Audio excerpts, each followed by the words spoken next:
there, Have you ever everybody, had- and welcome to Roll with Advantage. Sorry. No, that's fine.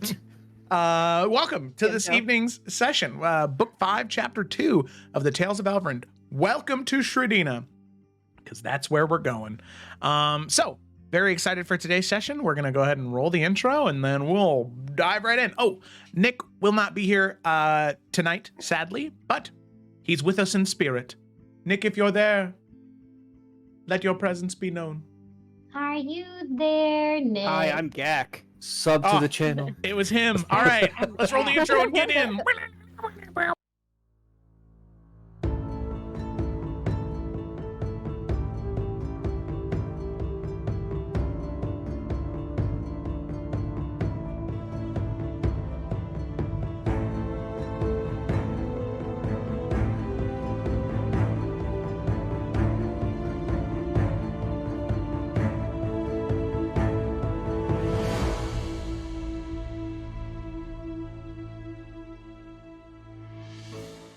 All right, we're With you? back.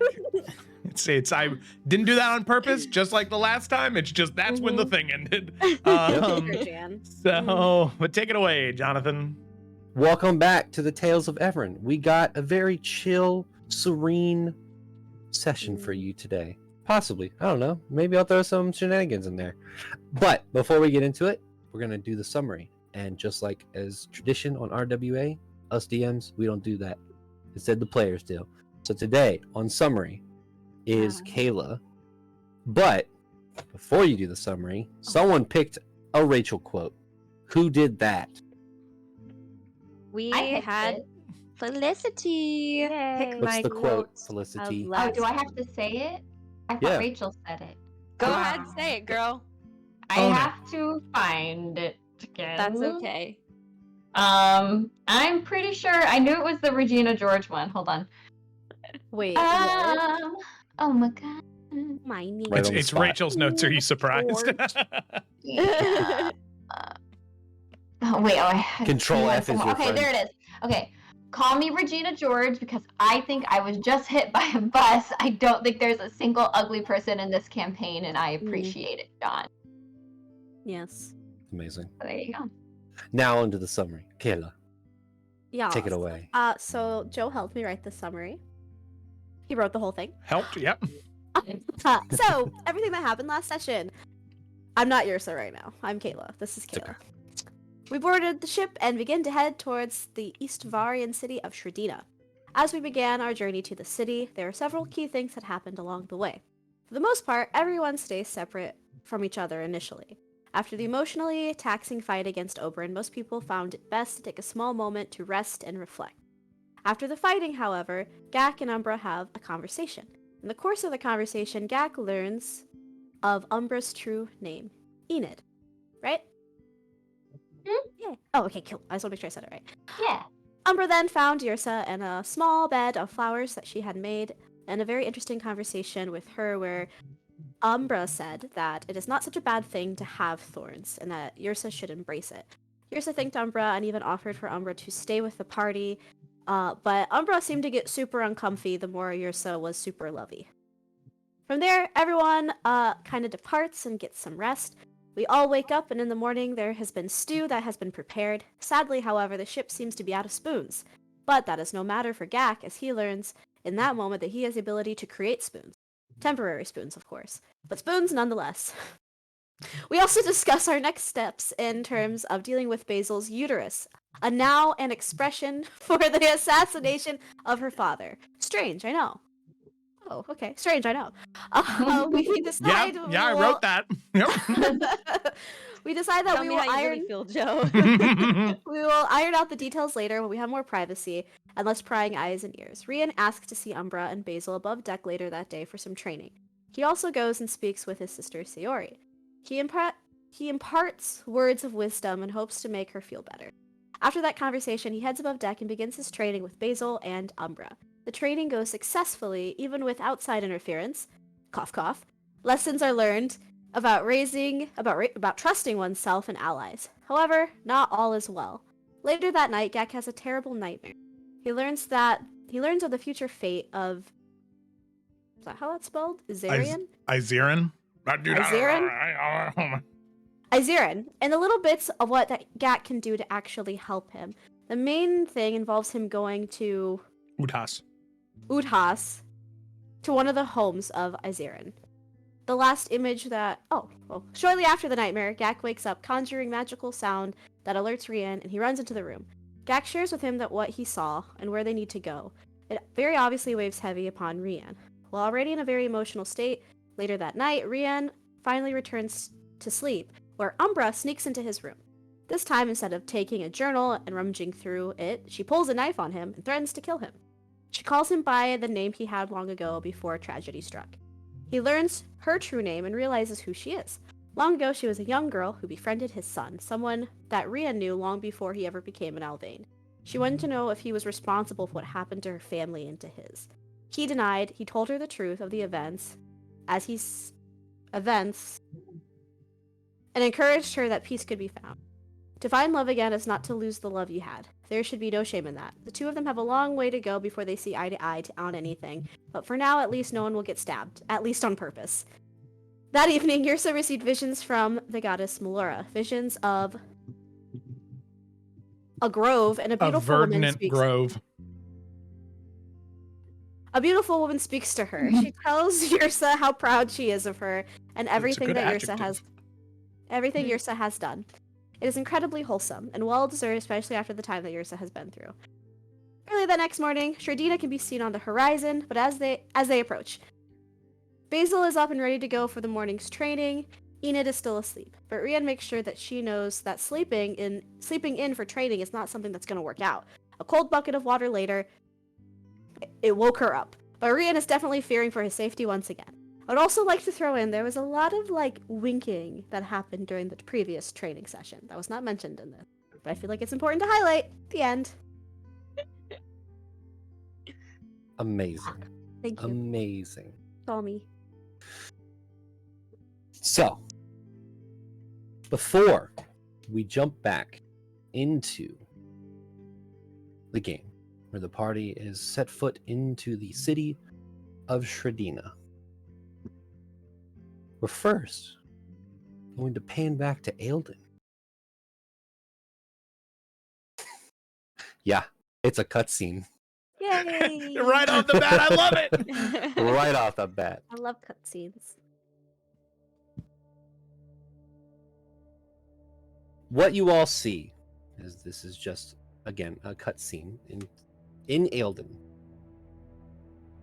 is an office.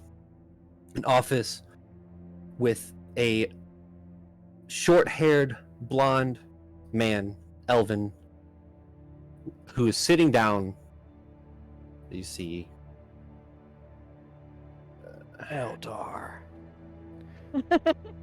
Rohrman, Basil's father. Sitting down, his hand up by his forehead, and he speaks to Basil's sister, Vasadi, and says, "What do you mean that I cannot board the ship? What happened to the sails? You're saying they were ripped? You saying that something was set ablaze?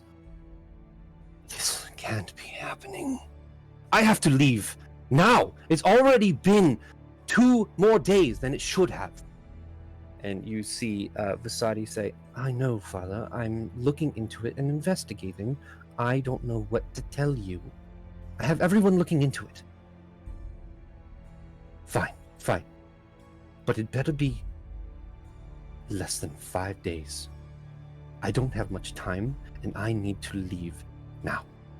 So, get your guards, get your people, get the fuck out of my office, and fix this. And you see Vasadi just... Fine.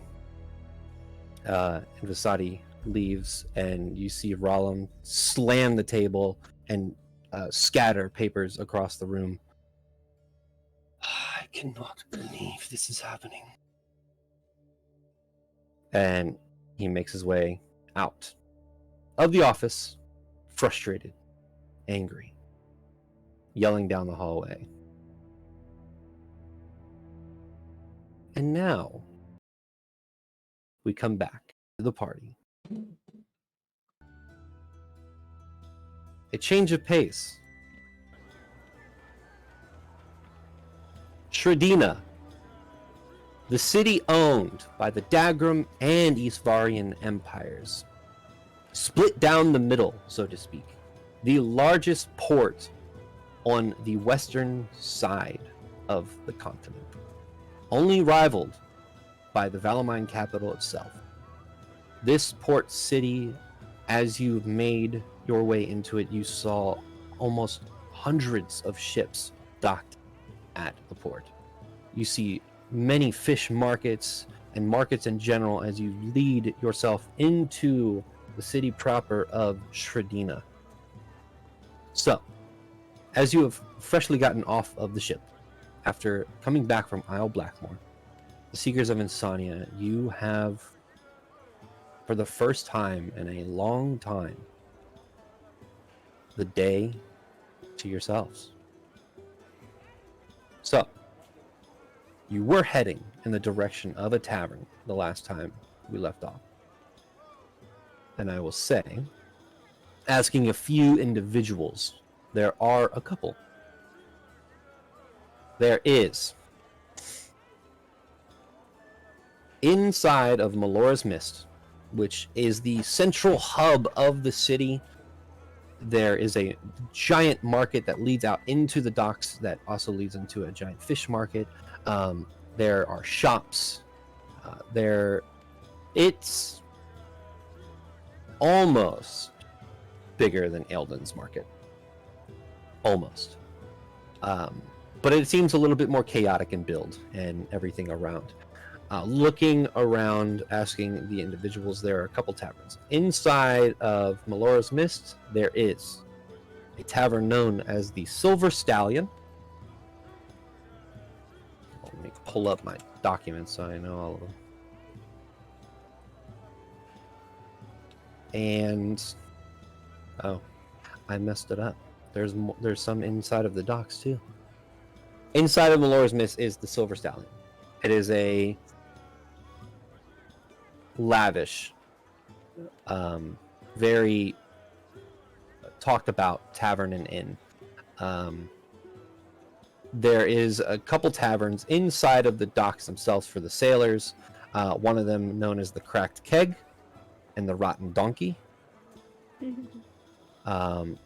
Right inside of Melora's Mist as well, there is another tavern known as the Salty Cod. So I'll put them in here.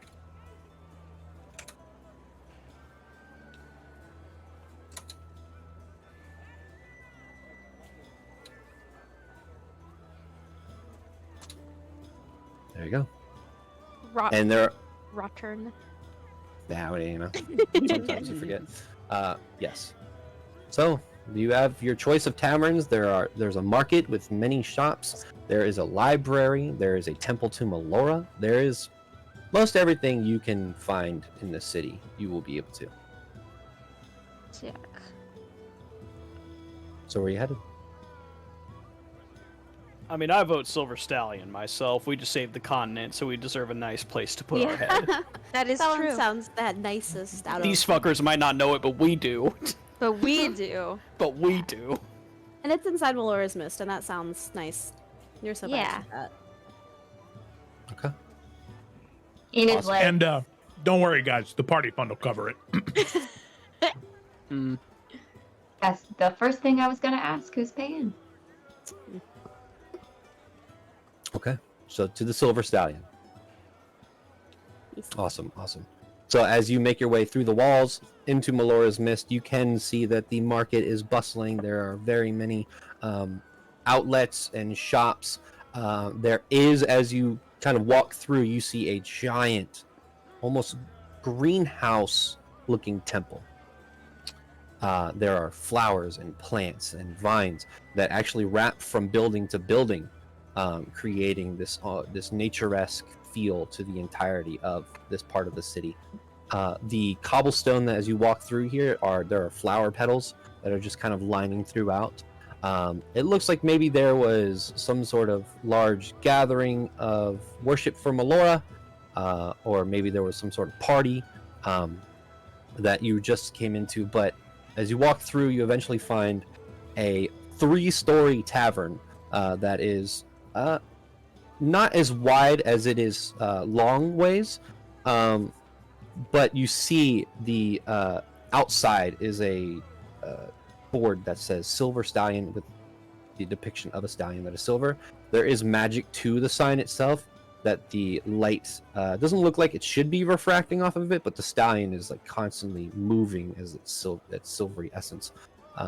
As you walk in, first thing that hits you is the scent of salted meats and ale and wine, and there's plenty of revelry and jovial activities happening. You can hear as you walk through it. There's a small hallway that leads into a large part of this tavern, many tables throughout. The floor is a dark obsidian wood. There's a bar all the way on the far end. However, as you walk in, I think Yursa would probably pick up on this first. I think you have a really high perception. I didn't bring it up. I should have. 19. Okay, hold on. So Basil, Yursa, Gak. Actually, everyone except Brienne, which is hilarious to say. Oh, that's so funny. There is a sign that is framed in glass on the wall as you walk in that says a Merithil Essex establishment as you walk through. He owns everything. It seems that the theming, Sapphire Chalice, the Silver Stallion. Got a franchise. He did, Nice. yes. You know what'd be funny though? It's like we'd go in, we'd be like, "Hey, we're friends of Marithol," and they'd be like, "Yeah, we get that all the time. You're not getting a discount." We're like, "But we Like, are." Really, we are. We used a secret room like 20 times. Call him. Do Call you him. have a secret room? Okay. So, let me see.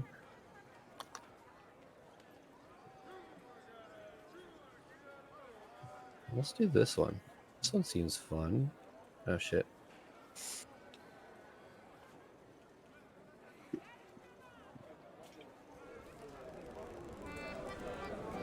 Not that one. Oh, damn. Oh, you want did that one? seem Okay, fun. cool. Oh, it was Yeah, kind of yeah. cool. Nice.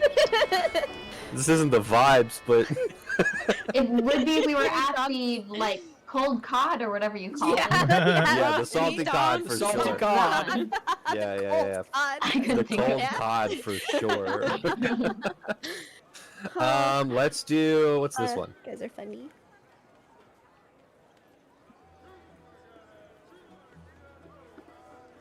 Okay.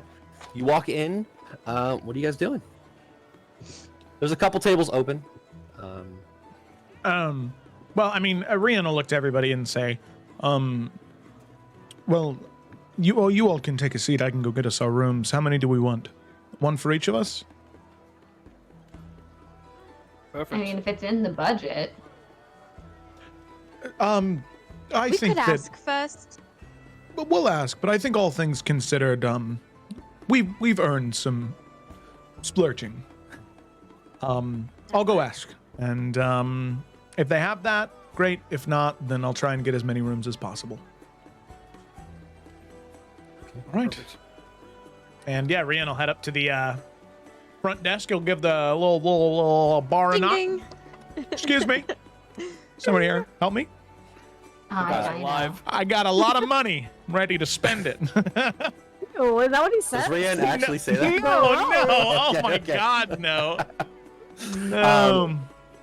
So you see a bartender that turns around, a young gentleman with short brown hair, dark green eyes. He looks half elven. His ears are not as pointy and long as normal elves would have. He's wearing very well put together dress for this establishment. It is a little bit upkeep. So he turns around and says, "Oh, welcome to the Silver Stallion. How can I help you?" John, I believe Rachel has her hand up. Rachel. John, what's his name? I was just about to ask that. I should have just gone. I was gonna say, hello, thank you for welcoming. What's your name, good man? Darren, what is yours? Darren. Rian. Rian. It's great to meet you. Me and my companions, we just arrived in the city. And I was hoping to, if you had them available, I was hoping to get 1, 2, 3, 4, 5, 6 rooms. 6 rooms. Well, first off, welcome to Sredina. Let Thank you. me get the books real quick. course. And he kind of grabs down and... nope, not there. Found it. Pulls open the book. 6. If they're available. Oh, they're available. And you see he kind of scans through the book, and he has a list of rooms. You can see that it's open, and each room is taken. And he goes, and he gets a pencil, and just scratches out 6 names. Okay. Yeah. Here are your keys, and he grabs some keys. That will be 50 gold total. What is happening right now? Yeah, Rian. Yeah, Rian was just about to say. I'm sorry. What is happening right now? I'm not sure what you mean. Well, you have that ledger book for a reason to organize the rooms. Yes. So I'm assuming that each one of those ledger marks corresponds with a room. But you Right. scratched our These names 6 down people at the... will now be leaving. Are they getting kicked out? When's the checkout time? Is it 11? They are leaving tomorrow, but for high-paying customers, I'm sorry. I just I don't feel comfortable doing that. Do you not have any rooms available? he flips the page, and we have suites. Oh, that might work then. How many can sleep to one suite? Up to 8. Oh, is there separation damn. between the cots and the Well- beds? If you would like, we could also put them together if you would like as Okay. well. Damn. Yes, that would be very nice. Then we'll do one suite. All right. And he writes back over where he scratched out.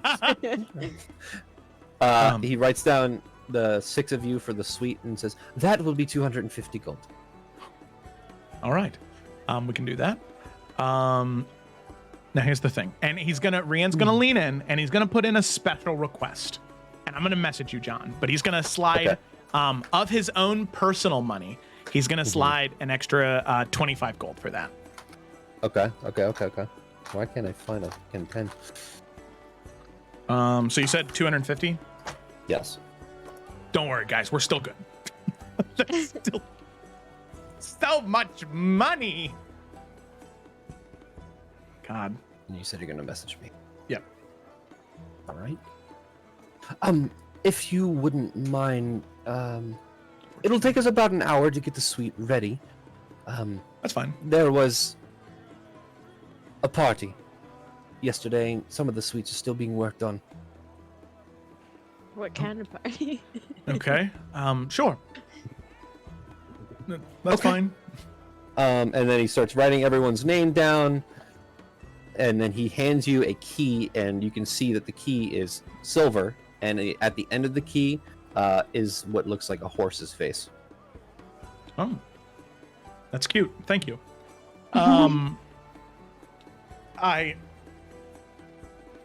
Thanks. Strange. And Rian's gonna walk away at that point. Okay. Did you mark out the 250? I did, yeah. Yep. We have Alright. 420 gold in the party fund and No, 1,000 don't spend any more, dude. and 1,067 platinum. Jesus. We rolling in that cash. We got 10k, baby. Wait until you go back to Eldon. We got- guys would say Queen's got to pay us, so We got. Woo. better get paid for saving the continent. I don't- Pissed. Okay. Oh, here we go. Welcome back, Rian. Do we each get our own keys? Well, so there was a bit of an issue. There were no individual rooms available. In fact, the young man, Darren, over there was considering throwing 6 people out on the street to make room for the 6 of us, which was very kind of him, but I told him not necessary. So what we ended up doing was getting a suite. So it's one large room, all of the beds interconnected there, but they will be setting up privacy, what's the word? Divider thing. The little foldy things, yeah. The screen. Screen, yeah. They'll be putting up privacy screens between each of the beds, so we'll all have privacy in there. But this way, I think it might be better in case one of us gets, well, this happens to us a lot, attacked in the middle of the night. And he'll kind of like look at Umbra and like a little bit of a smile and look back towards everybody else. Basil meets his gaze and looks away. Basil awkwardly looks between them. Okay. Anyway, Gideon, you had a question? It's going to be a lot harder to have, super emotional private group chats with this setup. Well, I believe there's a terrace connected to the suite. Oh, so shit, okay. Probably just walk Never out on the mind. terrace. Turns going In that case, we'll be fine. It's also a big city. Go to I walk. just don't want to walk. Oh, That's fair. Gonna That's die. fair. That's fair. Well, we'll leave the room to you to have those private conversations then. Excellent. Of course. We'll Perfect. all go out onto the terrace. Yeah, And John, I Gideon hope just it's reads his okay that there's fucking book. there's a terrace in the suite. Hell yeah, dude! There's a terrace there now. It just auto appeared, kind of like in Hogwarts Legacy. Yeah, when you it's walk just in like to the room left. keeps growing. Yeah, it's the room requirement. Just there's now a terrace. Is there anything else? A big domed ceiling. It's there now. Can we get like a little thing that you walk into when you have a nice beach? No, it's not near the beach. I can't make that happen. You're like over here somewhere.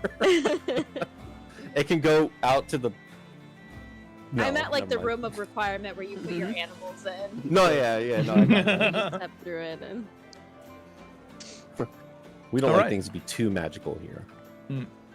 Has Gotta it keep been it a while realistic. since we've eaten? Do we need to eat? The last thing you I'm had sure was we soup. burned a lot of calories, for sure. Soup That's last true. night. It's good Did, soup. And- did our room not come with food? No. We paid a. Okay. Rian will. I'll be right back, and he'll go up and he'll pay for some food. Real quick, I just want to. Does my audio sound better now, John? Yes. Yeah. Okay. It must have swapped to the other mic then. Okay. As you walk over there, Rian, you do see an individual you didn't see before. It is a dwarven individual with long red hair that is pulled into braids in multiple different sections. He has gold beads throughout his hair. He's wearing a white long frilly shirt underneath a black vest with brown trousers. As he he's kind of gotten up on a stool to the top of the bar, and he's talking to the bartender. And he looks back to you and says, "Oh, hello. Are you the big spenders?" Darren says, "Yes." No, Sorry. we're not. Well, in any case, my name is Noldred Drakespine. I am the manager, proprietor here. Good to meet you. Yes, You Mr. see- Drakespine, it's very nice to meet you as well. You see this individual. Nice. You got a bottle of wine in your pocket, or is he just happy to see me? He's happy to see you. Hey. Just let me know if you need anything. I'm around all the time. Thank you. Actually, there was something. all right. We were hoping to get some food and drink. I thought it would be complimentary with the room. Strikes me as odd a fine establishment such as this to not provide for your guests should they be spending so much. I don't see why it should cost us any extra. Rian will He flash a looks- smile. You guys really hate capitalists, don't you? Make a persuasion check. Hey, listen, man. I've had charisma stats now for 5 or 6 sessions, and I wanted to make a persuasion check. That was your choice. God damn it. Ugh. It's 'cause I forgot to change from fluffy dice. I forgot. Can I assist Basil? No. I mean, Enid could probably actually assist, but I think she kind of wants to see how this goes. You can see that he nods and understands your plight and says, I understand where you're coming from, but we do run a business. I'll tell you what. The food won't be included, but I could probably throw in a discount for you. Oh, well, there you go. That's wonderful. Thank you so much. Of course. What exactly are you looking for food-wise? I mean, we have most anything you want. Options for sure. Some meat options, but also some vegetarian options would be nice. That we can provide. Are you looking for a feast? I think a light lunch would be best. All right. So he kind of looks at Darren again. If you're looking for just a plethora of those kind of things, there is a base price, or you could order them individually. Either way, talk with Darren or the various workers around. You'll get 25% off. Thank you. And he nods and goes to shake your hand again. Thank you for coming to the Silver Stallion. And he walks off, grabs a chalice with wine in it, starts drinking. All right. We'll go ahead and do the if you just want to send somebody over, everyone can order individually what they want. Do you have a menu or a... No. Okay. So the servers just have it memorized then? Is that what... This is half Jonathan, half Darren. Yes. Okay. So let's just say everyone orders the food they want, right? How much does that cost? Yeah, please. 10 gold a person. Make up a fantasy menu, John. I did once before, and then I forgot about it. You even It's made gone. it. You even made it in Canva too. You know what? Oh, God, I love what have you Canva. done now? Why are you bullying John, Joe? I'm not. I literally said I said you made it in Canva. How's that an insult? That's a compliment. I would never do something like that. That's way too much work.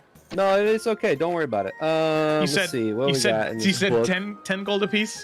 No, let me read Yeah. you these menu items. Oh my god. God. If there's anything we do around here on RWA is hold on to a bit for way too long. So let's, Blame Joe. It's true. I don't know where these fucking pages are.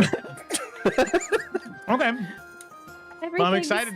Oh, here we go. Got one. I'm excited to Boom. hear it when you find it. No, it's not. Continue. I don't have anything else to do. I You're back at the table with your friends. Yeah, but how much is the food, John? What Alright, kind here of we food go. did you get, Rian? What? They got mutton stew. They got steak. They got trout. They got sausage. They got soup, onion and cheese soup. Oh, onion and cheese. Yeah. Isn't that just French onion? I don't know. It's hot river crabs. Ooh. Ooh. Ew. They got crabs here. Gideon will order that. Yep. That one will be hot river crabs. That's called crawdads. One silver piece. Oh, damn. Thanks, Gideon. That's awesome. Broth in a tankard. You can get broth in a tankard. Oh, What's if, a You want tankard? that? It's like what you drink alcohol out of. Yeah. that's a good one for Big ass Ursa. mugs. How much is it? Man, okay, listen. One Oh, copper piece. But because in this it's one copper piece, but for this tavern, one silver piece. All right, I'll get that. Okay. Let's see. Like soup to go. They have a shit ton of cheese. What is this? This is the one Gak away. was singing in okay.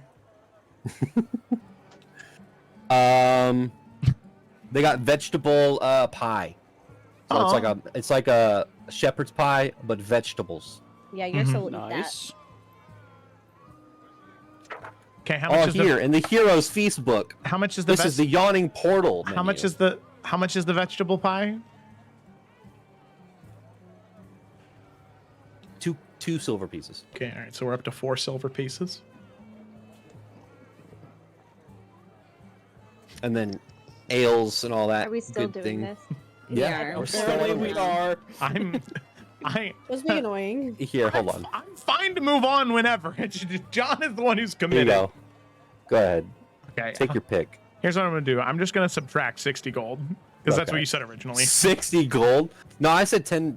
I said 10 A total. piece. You said 10 10 gold. Oh, did I say a piece? Yeah. Damn. I was like, damn, dude. I'm an idiot. Yeah.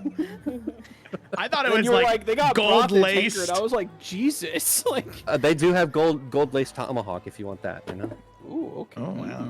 No. Yeah. Well, That'll sadly, be we're 60 gold. we're no longer at 40 420 gold. 420. We're at 410 now. Damn. Sad. And 7 silver pieces because of Gideon's crab legs. This is. I just wanted to No be known that this regrets. is what happens when a major plot point of a campaign is finished, and now we have to figure out what goes forward. You know. Blame Joe. I blame Joe. I mean, all of you killed Oberyn, We did. so Well, now that we have all this food, delicious food in front of our faces, what do we need to do today?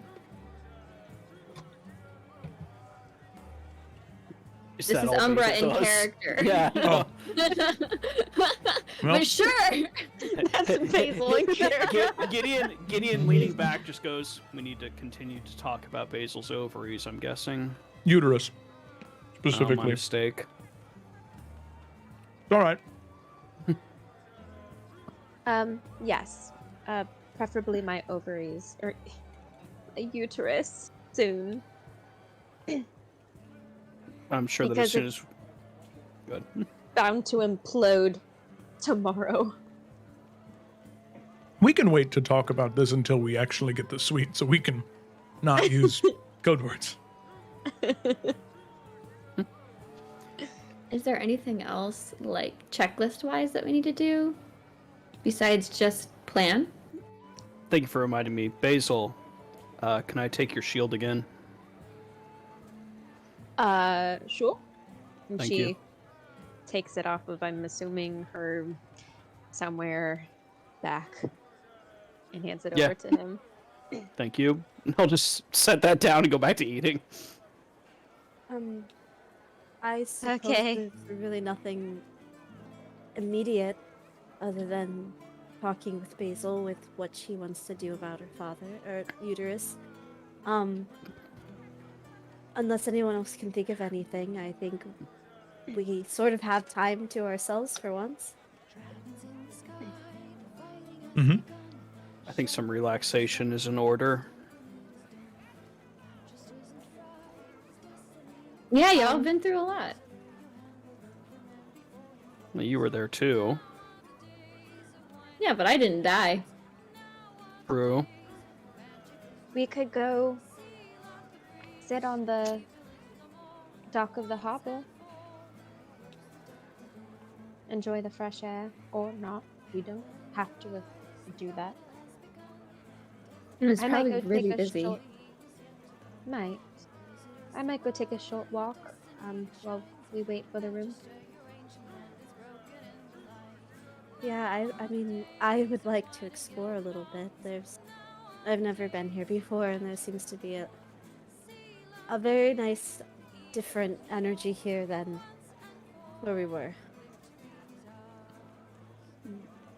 Well, do we want to stick together or go separate ways and reconvene here?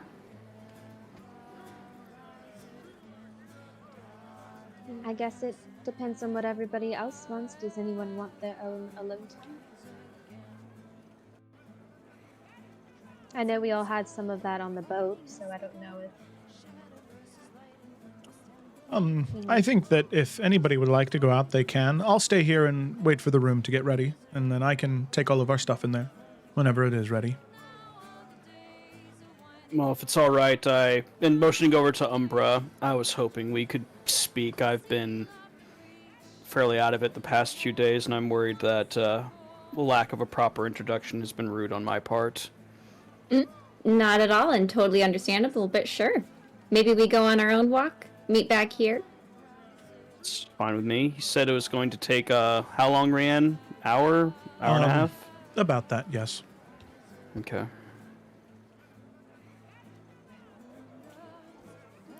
Well, let's And go. Where do you break. want to walk? Where are we walking to? So Umbra and Gideon are leaving the tavern, taking a walk. What are the other three of you doing? I know, Brian, you said you were staying, trying to wait for the room to be done. Yeah. Yrsa, Basil? Basil's probably going to go to the library, look at plant books. Look at plant books? Okay. Yeah. Okay. Yrsa's gonna go to the temple. Okay. That sounds like a fun time. Awesome. Okay. Let me stop eating these almonds so I can talk. So, all of you make your way throughout the city. Yrsa, the temple is not too far from the tavern, so you will get there. You will get to your destination before anybody else would. Basil, the library is about 45 minutes away from the tavern. Oh, well, if it's only gonna... I don't care. Okay. People can wait. Okay, so you start heading there. We will start first with Gideon and Umbra as you both walk out.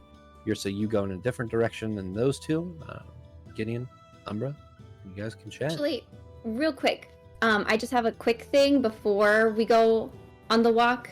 Since Rianne is staying behind, as everyone walks out, she'll just tell Gideon, "Give me 1 second," and she'll turn back in and go to Rianne real quickly and just say, "I'm sorry for stabbing you."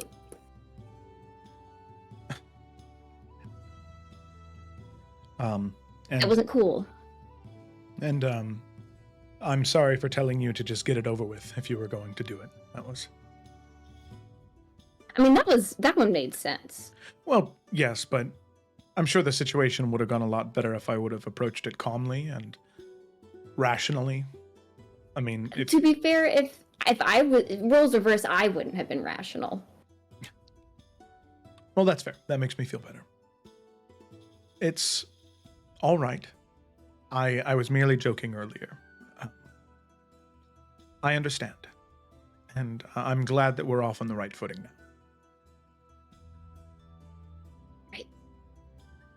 And she will then leave to join Gideon for their walk. And he was just waiting outside, so he doesn't even have any idea what you went back to go do. So he's just kind of out there waiting for you. Everything in order now? Enough. Shall we? My goal was just to start walking and then turn around when we feel it's appropriate. Is there any particular place you wanted to go? Never been to this city before, so I guess we just pick a direction and see what we find. I'm alright with that. Please, All right. he'll motion for you to pick the direction. She will go north. Wherever that is. Oh, We head north. to the docks, it looks like. Maybe that's a short walk. Maybe we go west. The docks are pretty large if you want to just okay. walk them. Okay, That's sure. fine. Yeah, we'll do that. Okay, you head towards the docks. And Oh, sorry. so, well, officially, I'm Gideon. It's nice to meet you. Nice to meet you as well, Umbra, officially. We have not met before, correct? I do not recognize you, so I don't think so. Nor I you. I usually have a fairly good memory with these things, but there's something about you that feels oddly familiar, and I can't place it. That is very interesting Do you know Never. many moon elves? No, none really, but I mean, I used to work on the border, so maybe you crossed over once. Hmm. But even that doesn't sound right as I say it. Yeah. And I definitely don't recognize you. I mean, you're a very interesting elf. Oh. I feel like I would recognize those eyes. Well, in truth, this isn't what I used to look like. This is rather new. Apparently, resurrection comes with some changes. He just kind of shrugs at that, not really having a full understanding of the situation. I mean, I wouldn't know the first step in any of that, so fair enough. Well, and if this is traumatic, we don't have to talk about it, but what was it like? Well, I didn't realize I died until Basil told me, so it's really not that traumatic for me. Interesting. I thought Oberyn banished me in some way to the Astral Sea.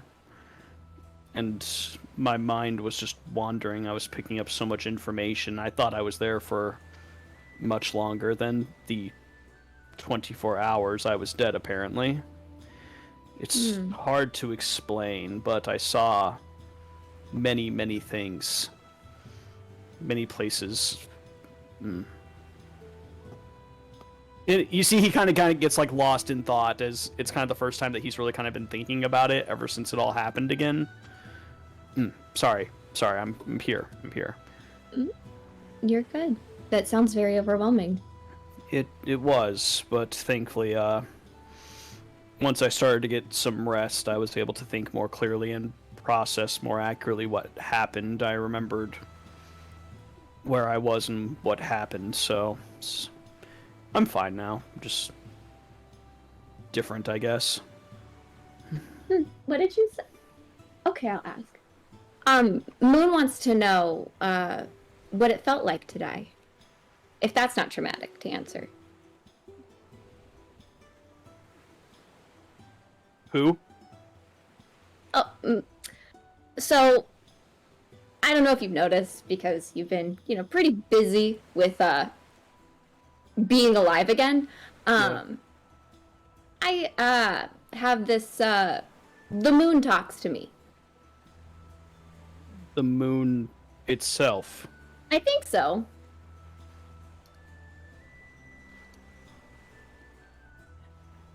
Insight check? Sure, I mean, you can roll. I mean, he's just like, what? Boom, 22. Nice. She's being as honest and genuine as you've ever seen her. This is what even if it's not true, this is the reality that she believes. Okay, he just kind of stares for a second. Huh. Never talked to the moon before. What was the question again? What did Sorry. it feel like to die? I didn't feel anything, to be honest.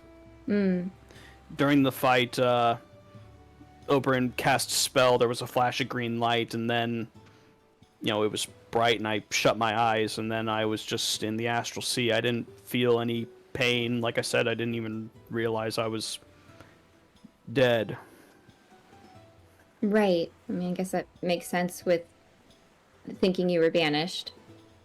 Yeah. I've never been banished before, so wouldn't really know what that feels like either. Neither have I, but it was the only thing that made sense at the time. I was just wrong. Wow. And What? the astral... Oh, sorry. No, please, you. I guess I don't know anything about the astral sea either. How were you aware you were there? Have you been there before? No, I've just heard stories about it, and I've read in historical texts, adventurers and seers who have peered between the realms, and they've described it, and I guess I was just trying to latch on to something, and it was the only thing that made any sense. It's almost like the in-between of all the planes, and with everything I saw, it certainly was not one plane. Weird. And you can just see she's thinking about it, but she's not sure if she has a follow-up question regarding that at all. You held yourself very well in the battle against Oberon. We all went down at some point. Well, you didn't die, so you got a one-up on me. Fair enough. But regardless, in sincerity, that was a very hostile, very bad situation, and you kept your calm and you carried on, so just well done. Well, thank you. Lots of training, lots of practice. This is what I do for my job. Vampires are first, so I can check that off my list, but glad I can add it to the resume, you know? I'm actually glad you brought that up. Your job with the Adventurers Guild. What spurned that on, if I may ask? Well, you know, I'd have a lot of stability, traveling around here and there, free roamer, and money. Very necessary. And so when you learn to survive the way I have, it's better to maybe align yourself with the Adventurers Guild rather than some other places that can use my talents, and that's more of an honest living. Don't you think? No, completely. I was planning on applying to join an Adventurers Guild at one point, and then I met the Seekers and things rapidly changed. Well, it seems like you're in your own Adventurers Guild, honestly. Well, I don't regret it. The change was not a bad one. It just was not as I expected. But I find that the more I expect things to happen one way, the less frequently they happen. Mm-hmm. Why were you going to join the Adventurers Guild? Just something new? No, I used to work on the border, but I was always good with things, creating, I had magical capabilities, and I just wanted to do more than just stay on that wall. I wanted to find some way that I could help people. And the Adventurers Guild felt like a good place. Like you said, stability, good examples to follow, to be around. And I just thought it would have done me some good. I like structure. I like organization. I follow along better with those kinds of things. That's good to know. Lots of leader skills. In truth, that was only step one of my plan, though. But before I get into that, I'm curious. Now that our business with Oberon is concluded, are you merely heading back to your guild? No. I don't stick around places very long. Makes me a little uncomfortable. So, I actually was thinking about sticking around with you guys for the time being until, I move on to another thing or place or desire. But yeah, if you guys want another helping hand. Seems like you're always getting yourselves wrapped up into trouble and could use some support. Well, things are certainly going to get, believe it or not, more complicated than Oberon here soon. If that's something you really want to be involved with, though. Ah, can't yes, think of the anyone here. uterus. Oh, you have no idea. That's the least complicated of our problems right now. Okay. What do you mean? Remember how I was talking about the planes earlier? Yeah? There's some challenges there that we need to take care of. In, like, the astral sea? Oh, far, far beyond there, I imagine. In truth, I don't know to the extent that we're needed. That's more of a... Well, I don't know if any of us know for sure exactly, but... There's a lot. it'd be better to have that conversation with everyone, in all honesty.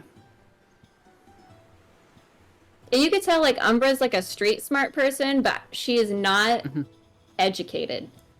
So she's got very limited knowledge, and she's really trying to comprehend what you're saying. Right. Mm-hmm. Okay. Well, cool. I'm sure I'll figure it out with y'all, you know? Yeah. No, you seem like someone who catches on quickly to most things. Stop it. Sorry. They're just so funny. I try and do what I can. So I'm like I said, happy to help. Hold my own in battle, like you said. And if you do all the thinking brain power, I can help Rian out since he's, you know, clearly struggling in that area. Gideon just wasn't expecting that, so he just laughs. Well, like I said, we'd be grateful to have you. It's just watching that level of skill we don't find a lot of people like that, so would certainly rather have you on our side if we can afford it. Well, I won't be charging, if that's what you mean by afford. I'm happy to just assist, at least for the time being. And getting a cut of the benefits whenever we run into them. Oh, well, once we get back to the Queen, I'm sure that there's going to be substantial benefits. And hopefully more to follow. A conversation for another time, but if you're looking for something beyond fighting and adventuring, I think there's a business proposition that we could discuss at some point. What kind of business? Well, like I said, I'd rather go into details later, but remember how I said joining the Adventurers Guild was merely going to be my first step? Mm-hmm. I wanted to help. Well, now it's become save the world. But I wanted to help the world, but after that, I also want to change it. Someone like you strikes me as the type to realize that the way that things are now aren't necessarily the best for people that are less talented than you and I. Yeah. And you can see she's thinking about that, but she's a little nervous by where you may be going with it. Well, I aim to find a way to make sure that people like that have more means of protecting and defending themselves. Someone who doesn't have to take a lifetime or hoping that the weave is able to bless them with enough magical talent to start learning. That's interesting. Like I said, something to talk about later, but if you're not interested in the slightest, there will be no offense taken. But No, I'm definitely interested. Just sorry if I gave the wrong impression there. No, not at all. Just making sure you knew that it's fine one way or another. Like I said, I'm grateful for what you've done, so I don't want you to think that I'd be upset should you turn me down in any way. Well, please do keep me in mind and let me know when you have an actual proposition. Yeah. Perhaps after the uterus. That's a good call. And Gideon will kind of like stop at that point, because I imagine it's getting close to the point where we probably need to turn back. Mm-hmm. And looking over to Umbra, he's just gonna extend a hand to shake. And she'll shake it. I think you're gonna be just fine with us. Hope so. Here I am. And unless Umbra has anything else, Gideon's good just to head back. I don't think I have anything else. Ooh. Awesome. So, as you head back to the tavern. Sorry, I'm doing one thing real quick. Okay. As you head back to the tavern, we will cut over to Yrsa. Yrsa, as you walk about 15 minutes away, you see the large temple made of glass. This greenhouse. As you walk inside, it's very loud. As you walk inside the double doors, you immediately get hit with the aroma of almost every single flower and plant that you can imagine would grow on the material plane. You can see them throughout this temple, but this temple also seems to be a market. Inside the very beginnings of this structure are many people selling herbs and medicinal plants, selling bouquets of flowers, selling jewelry made from plants themselves, clothing made from plants. Do you continue walking? Yeah, I think right now she's just kind of taking everything in. She feels very at home here. Like this is a very like she can breathe in a very like refreshing way. But she does want to see everything that's here, so she's gonna keep going. Okay. As you continue to walk forward down this hallway, it opens into a massive room. Almost like when you would go to any kind of hardware store, a large hardware store, there's some sort of bird that has gone in and gotten stuck inside of there. There are birds chirping Yay! throughout this entire structure. It's a cool place, man. As you walk further in, you do see in the center, surrounded by plants and flowers and vines, a large, about 20-foot stone statue of a woman with long hair, very flowing robes. It's not quite what you saw the other night, but this is the material planes. I've never seen Melora version of Got it. Melora. I As love you see that. something like this. She's still pretty. Just not as pretty as the real Laura, but we all can't know her like I know her. You can see at the foot of the statue is bouquets of flowers and plants and jewelry, all of these things dedicated to the Wild Mother herself. There are many people in here worshiping, down on their knees, kind of with their head down to the ground. There are just people sitting in the corner making things. It is almost silent in here, even though there's so many people. You hear the whispers of all of these people that are praying, but there is this sense of letting the beauty of nature take the center stage of everything.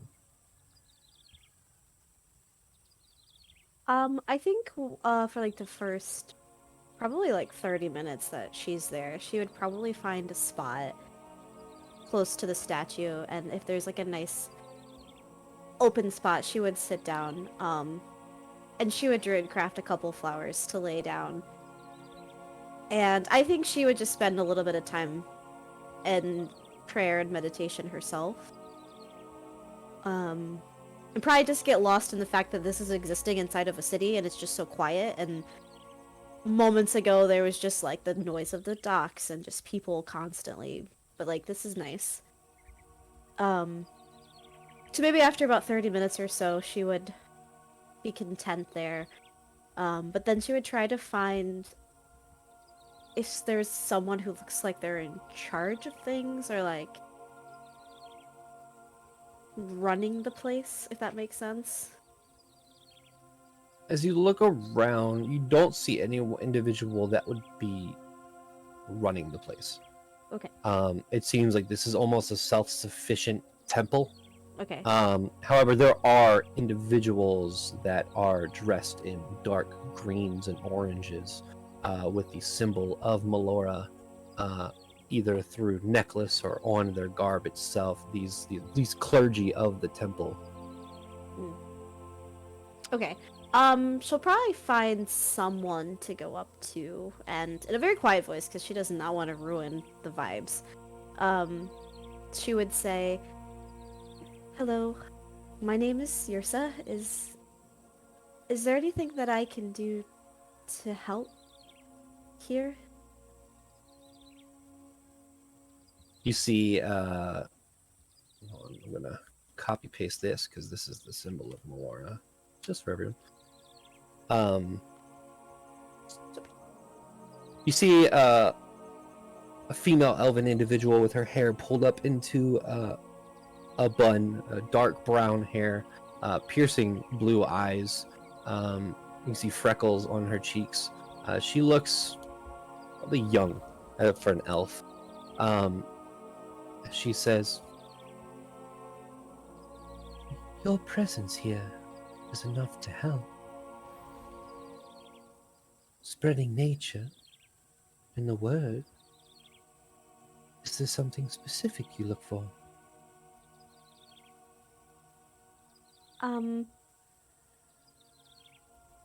I don't know. I feel like I should be doing more. I've been very, sorry, this is a lot to share, but I'm going to share with you, because you so kindly asked. There's been a lot lately, and I just feel like I've been overwhelmed, and then not overwhelmed, and then overwhelmed, and then okay again. And I feel okay again, I think. But I'm someone who I feel like I should always be giving. And I took something recently that was a very difficult thing to take, and I wish to give back as much life as I can right now. So if there are people who need healing, if there are plants that need help growing, if there's anything I can do to give life, I would like to do that. And I think Melora has spoken to me in a way that is a purpose that I would like to fulfill.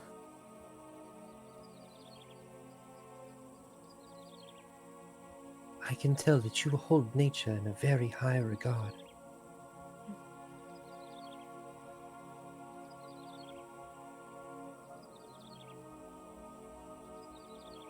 There are some of the plants in this terrarium that may use a helping hand. If you would like to stick around for about an hour or so, we could always use help tending to the nature and the plants around. I would love that. That sounds great. Just point me in a direction and I will get right to work. She looks at you and says, "I think you'll be able to find your way there yourself." Okay. And she'll like look around. Make a nature check with advantage, Yrsa. Okie doke.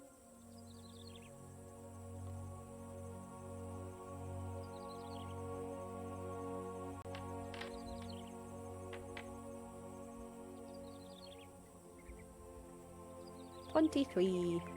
23.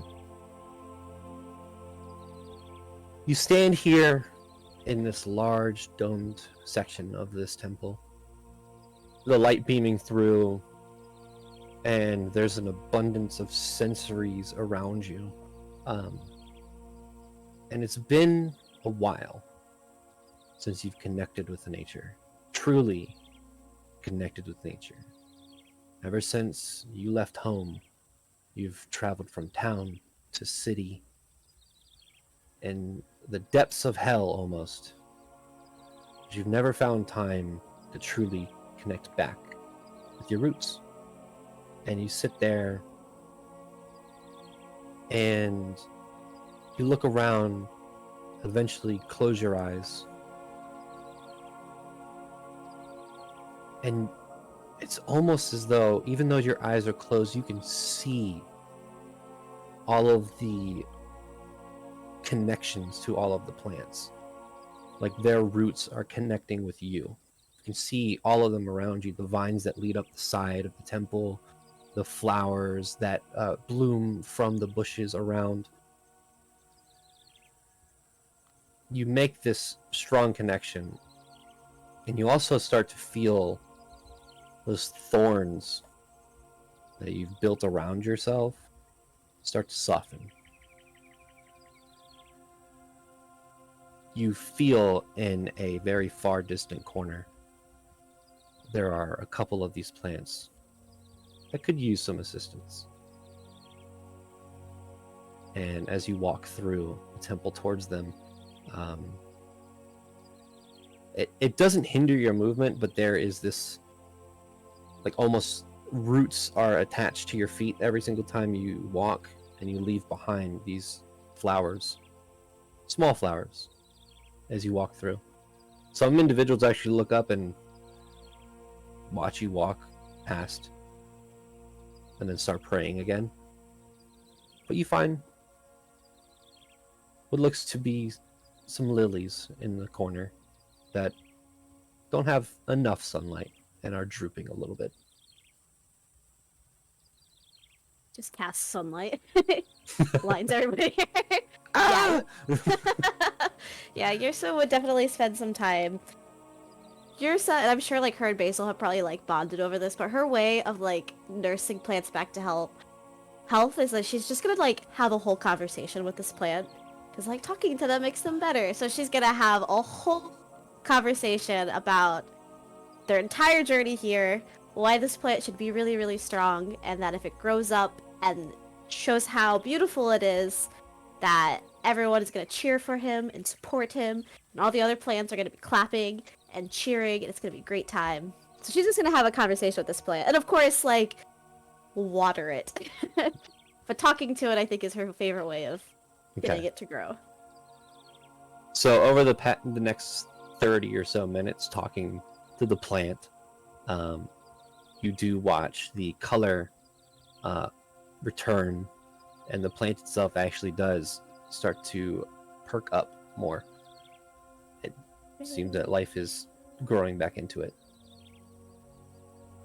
She will smile, and she'll say, "See, and if you keep trying a little bit every day, you'll get a little bit bigger, and soon enough you'll be blooming before no time."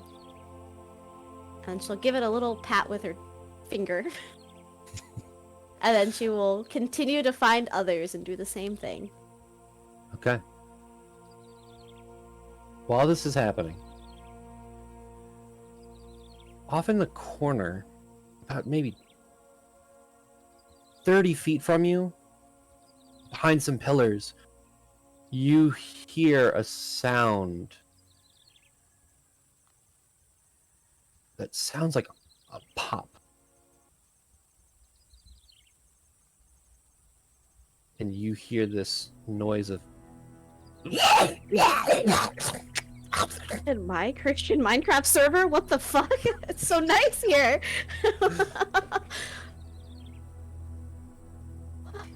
I mean, yours is like snapping to attention. You see that no one else really hears it.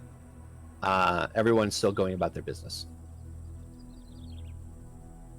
I will be right back. And then she's gonna go and find wherever that noise was. Okay.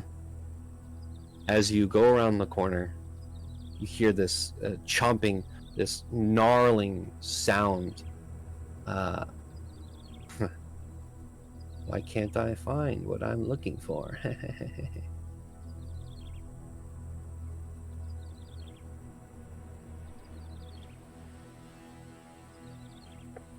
No. You walk towards it, but then I can't find the shit that I wanted to find. I turn around. I go away. It goes away. Things are okay again. Thanks. That's what I am here for. Okay. I think I. Nope. Actually, Wow. I think I have this a is. spell. Oh, I found it. Ah, okay. So, as you walk around the corner, you see a very familiar creature. Slightly different than the last one. Chomping on some of the plants. You see a purple-skinned, dragon-looking creature with blue wings chomping down on a plant. Looks kind of like this. Oh, he's so cute, but evil, kind of. Yay, okay. You remember back to Eldin when you saw one of these creatures and you met a squirrel individual. Yes, I do. Little babies, I do. Okay. What do you do? Dragon tail. Sorry. That's funny. That's really funny because it looks like he's holding the little. Okay. Anywho, is this a creature or a monster? It's a monster. Lovely. Ursa is going to cast Charm Monster. Okay. She has that now. I will say, what is your DC? I don't know. Hold on one second.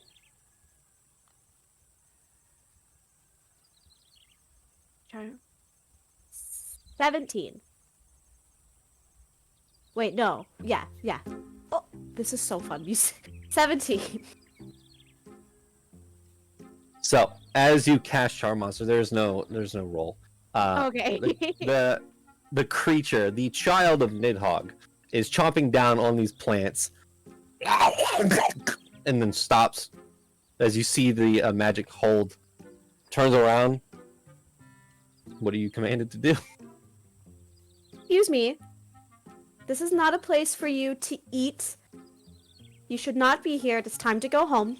Come here right now. She points. It just slowly walks over.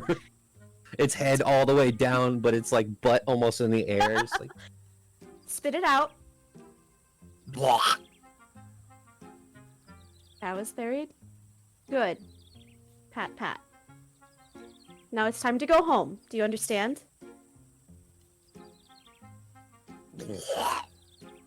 Now give me a hug. It jumps up. It's a Giant? medium-sized creature, so it does knock you down. This is okay. It starts licking your face, Oh, okay. You are forgiven this time. and then it stops. It goes away and kind of like starts circling, and then sits down. She is going to use her little... It's a wind chime, right? That's what Mhm. brings him? Yeah. Then she's going to... Good job. And then she's going to ring her little wind chime. Okay. As you ring the wind chime, Jaunty. you wait like half a second, and then you hear a popping noise, and crawling out of a portal of some sort, you see an armored squirrel individual. Hmm. Ratatosker. Oh, you found another one! That is wonderful! Thank you for calling me! Yes, he was eating a lot of what he should not have been, but he listened very well. I think he's ready to go home now. Oh, they are prone to eating plants. That's what they do. Anyways, and he pulls out this this bag and opens it, and you watch the creature get sucked into it. He closes it, puts it back. Bye. Well, that's two. I don't know how many there are. That is okay. If I see more, I will send them home. He looks over to the destroyed plants. Sorry about that. It's okay. I will take care of it. Well, is there anything else? I gotta head back. No, but thank you.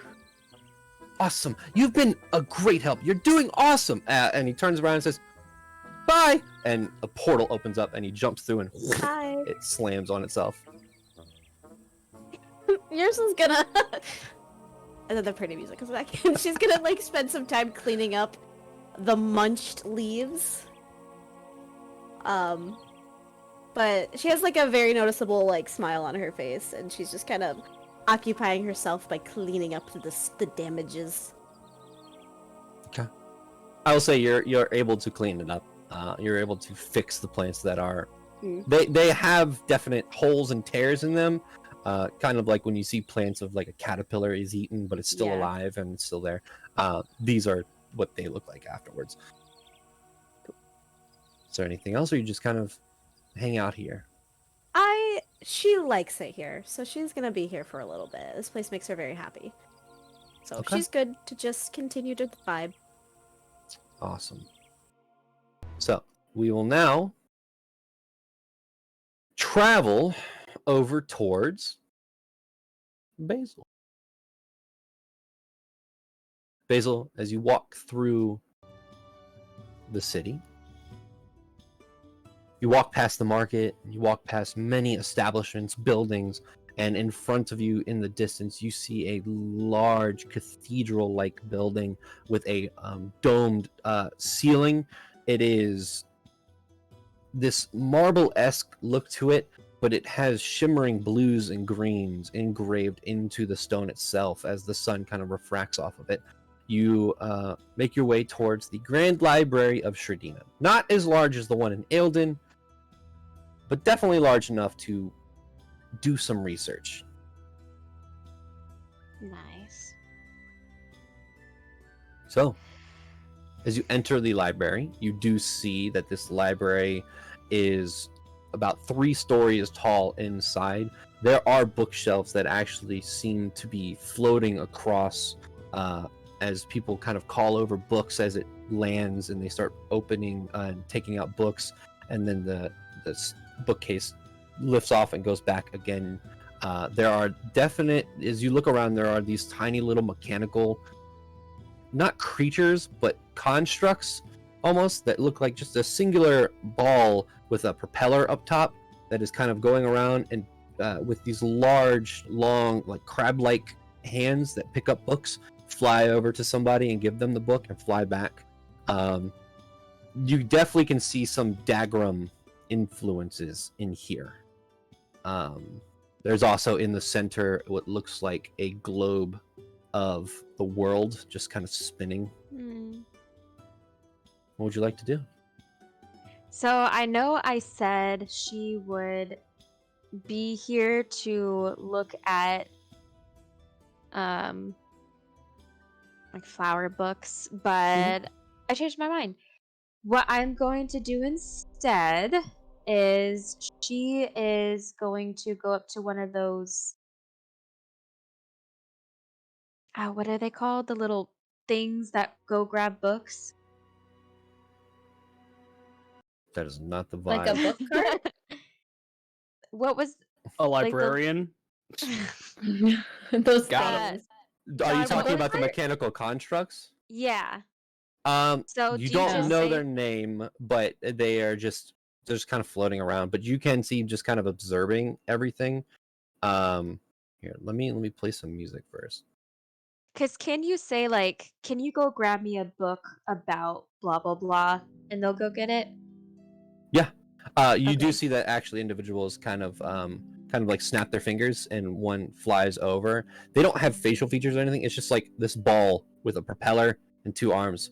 But as they snap their fingers, it comes over and they say a sentence or a word, and it goes off and flies. Okay. What are the little alien things below Basil's garden called? Illithid. Illicit? Illithid. Illicid? Yes. And then the... Or Huh? mind flayers. Oh. Mind flares. And then the bad guy who's like Voldemort. and people have like the tattoo. Oh, Demogorgon? Yeah. Yeah. I know. Voldemort. It's like it's a really bad guy that people have Yeah. tattoos for. I'm excited to fight the Demogorgon for the first time, and he goes, "Crush y'all!" Sure. I'm really excited for that. Yep. Yep. I'm excited for that too. So she's going to go up to one of those things.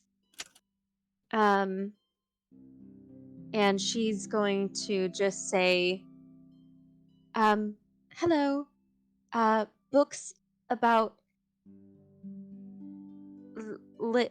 I sound like that. Illithid, mind flares, and Demogorgon. You hear these cogwork sounds as it starts spinning, and then eventually starts to take off into the air. You kind of wait there for a couple minutes, and eventually you see it returns with a single book. As it hands it towards you, you see outer planar entities,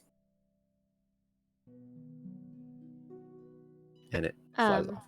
Cool. So Basil's gonna find a little unoccupied table. She'll sit down and I don't know, are there any like available free pieces of paper and writing utensils there in the library? Mhm. So she'll probably grab a few pages and a pencil or quill, if you will. And she'll just start going through the books, trying to find if there's anything mentioned of important things to know about them, maybe things that can help us in a fight with them. Mhm. Stuff like that. Things that could help us benefit when we do get involved. So reading over the book, it definitely, you're skimming. If you want to spend more time to read the whole thing, it'd have to take a lot more than just 1 hour. Mm-hmm. The book doesn't mention Demogorgon. Okay. And you kind of get the gist that Demogorgon's probably not something you can read about. But Illithid and Mind Flayers, they are in this book.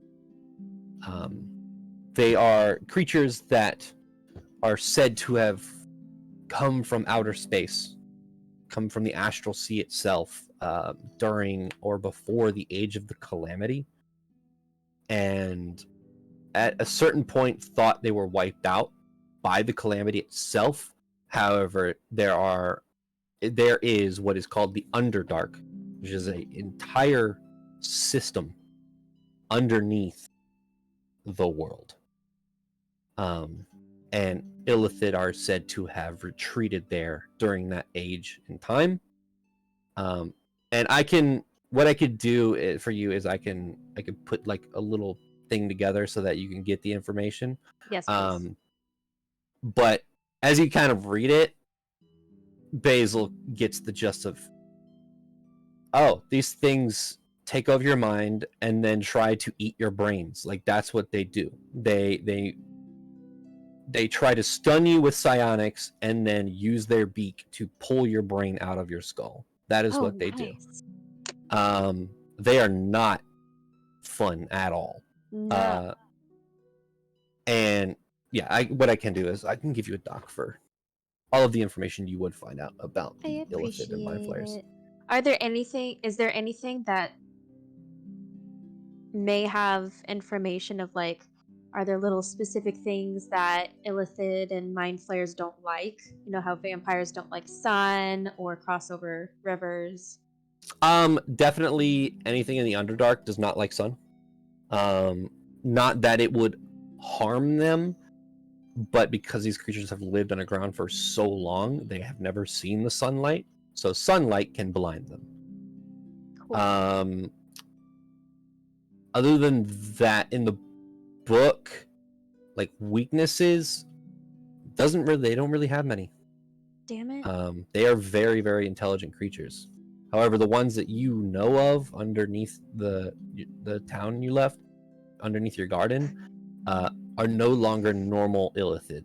They are taken over by some sort of fungus Right. that is now controlling them.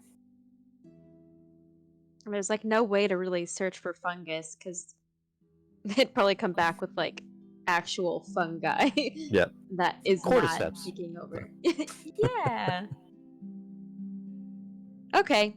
That's probably all she'd do. She wouldn't read the whole entire book. She'd probably, skim it, get, look to see if there's like key points, maybe see if people have written in the margins or, kind of Okay. what we did in school. Yeah. Okay, awesome. So you'll just stay there for the time being and then eventually head back to the party, to the tavern? Basil? Sorry. So you'll stay there for the duration and then head back to the tavern once you're done? Yeah. Okay. Awesome. Probably like gone as long as Yrsa, maybe. Okay. Cool. So now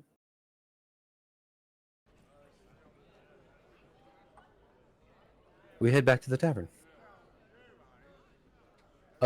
As you are sitting there, Rian, first off, is there anything you would like to do while you're just kind of hanging no, out? it's nice to have the alone time, Not that he doesn't love everybody and love spending time with them, but sometimes it's nice to just be alone, And he's just kind of sitting there, drinking his water, eating his stew, and he's just like listening to the music. He's like, this is nice. All right.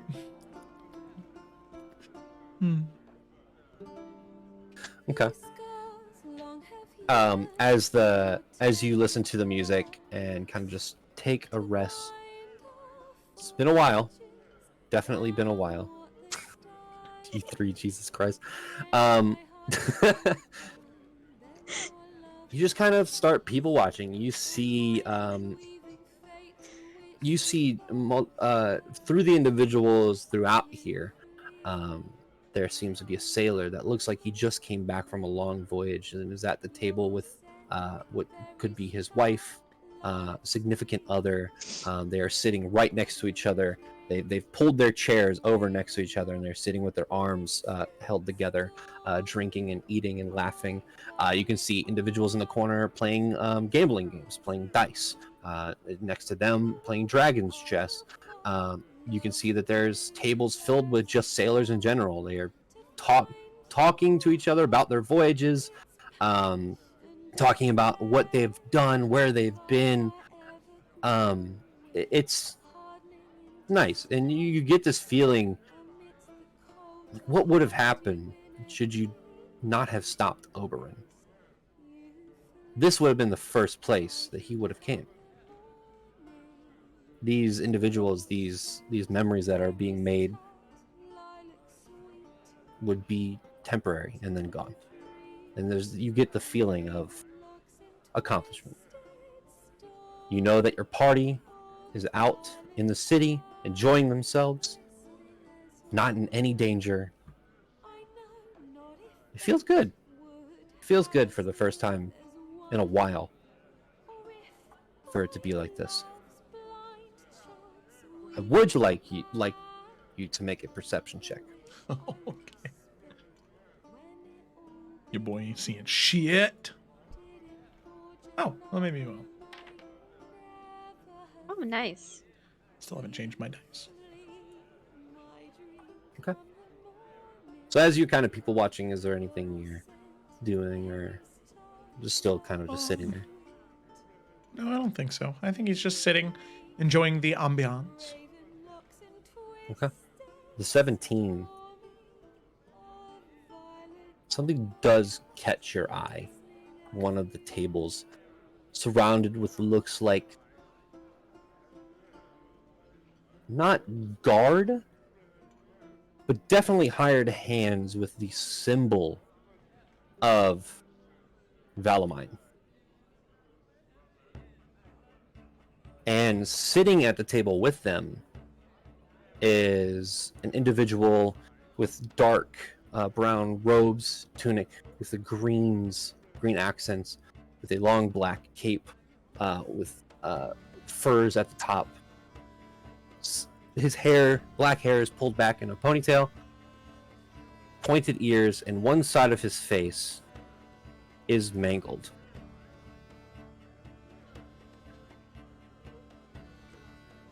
John, no. You've got It to be is joking. Eldar. Are you fucking kidding me? I am not. God. I have my chance. John. It's odd. He's sitting with a group of individuals, talking, drinking, laughing. You do see from your perception check that there is some sort of device around his neck. Okay. I think obviously Rian doesn't know what that is. But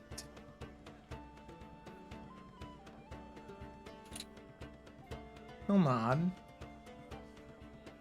And I think he'll get up. He's gonna Okay. walk over to the table. Okay. You walk over. What do you do? I think he's going to say, I didn't believe it when I was sitting over there, but I don't think my eyes are deceiving me. Eldar, is that you? You see he stops. You hear, shit. And he turns around, you see his mangled face. Hello, Rian. Fancy meeting you here. Fancy indeed. This is... I don't know what I expected to find in Sredina, but you definitely were not it. I'm...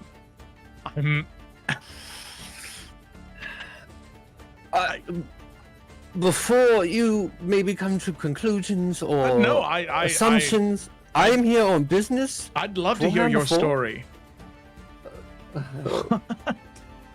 You see one of the individuals, a very gruffy-looking man with a scar across his cheek, barely any hair, but he is very heavy-set. He looks and says, "You know this guy, Eldar?" Yes, Eldar, would you like to inform him as to how we know each other, or should I? This is my good friend Rian. We go way back. We were the best of friends before, and we've just kind of fallen off. It's good to see you. If you want, I can walk over to your table. And he'll look towards the man and say, the reason why Eldar ended up in prison initially was because of us. There was a town Hamba fort that he attacked, and, well, as cunning as Eldar was, I guess not enough to outsmart us. I'm glad to see that he's hopefully doing good work, though. So this is the guy. Well, I'm one of many. I can't take all the credit. Eldar did tell us about some sort of story where he pushed someone out a window and stabbed them on the way out. Oh, he told you about that story. Yeah, and he's gonna You see pull out the Eldar put his dagger. hands up and He's gonna go, pull out the dagger. It was with this dagger, actually. "Do you still have that? I've kept it as a memento. I've missed you so much. That's And- so weird." I wanted to have it around. Well, it's come in handy. Believe me, it has come quite in handy in my journey. A good reminder as to small beginnings. Look, I'm on official business for Hammerfort. They needed somebody to help escort a large caravan of Allen's ale to the Silver Stallion. Trade routes have been bustling since you all left, and, well, Mr. Doster has given me a second chance. That's very kind of him. How do you feel about that, Eldar?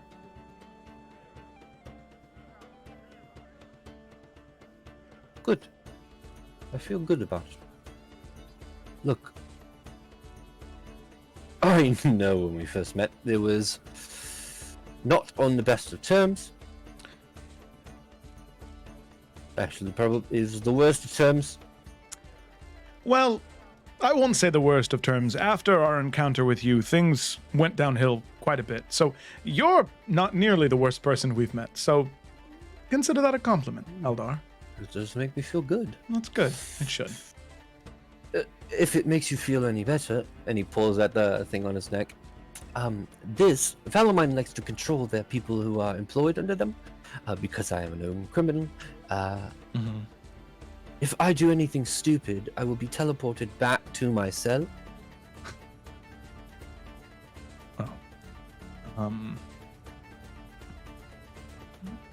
I'll kind of look at him for a moment, and especially with what he said before, do I get the impression that Eldar genuinely is either maybe not enjoying this, but he's at least finding his way a bit more? There doesn't seem to be any deceit to his nature. Like, he's not trying to hide anything. What's your passive insight? Oh, I think 14. Let me 14. double check though. Let me double check. I don't want to. Unless you want to roll for it. You want to roll for it?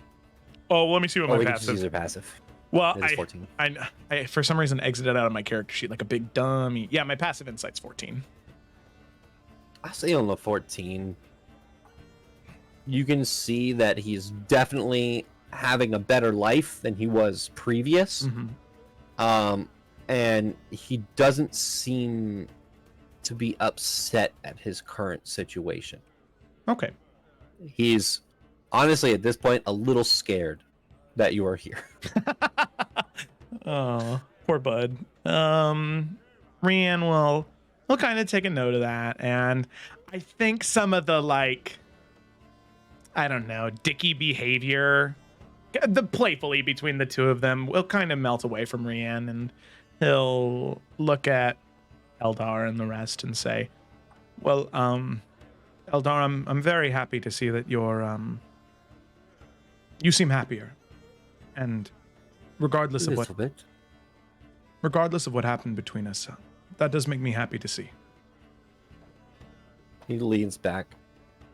Why are you being so nice? I stabbed you. Well, Tried to kill one of your friends. you know, By the way, is she alive still? Is she okay? Basil, yes, she is, and The blonde one, yes. yes, her name's Basil, for one. Remember that. And he's super serious. All right. And I don't know if it'd be wise for you to be here when she gets back. She's learned a lot, and if you thought I hurt all those months ago, she'll put you through the ringer. But I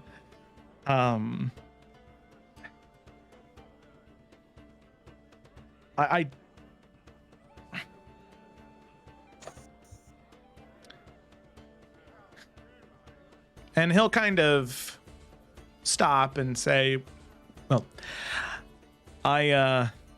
it was nice seeing you, especially like this. What do you say I buy you gents around on me for having to deal with this exquisite individual?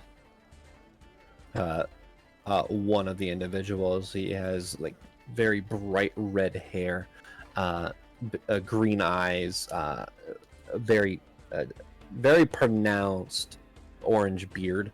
Looks at you and says, free drinks. I'm all for that. Thanks, Eldar. Glad you have friends in high places. Yes. Friends. You know, Eldar, I don't see why not. Who knows? I help you out today.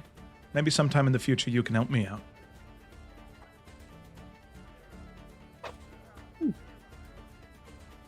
Not going to lie. It's a little weird.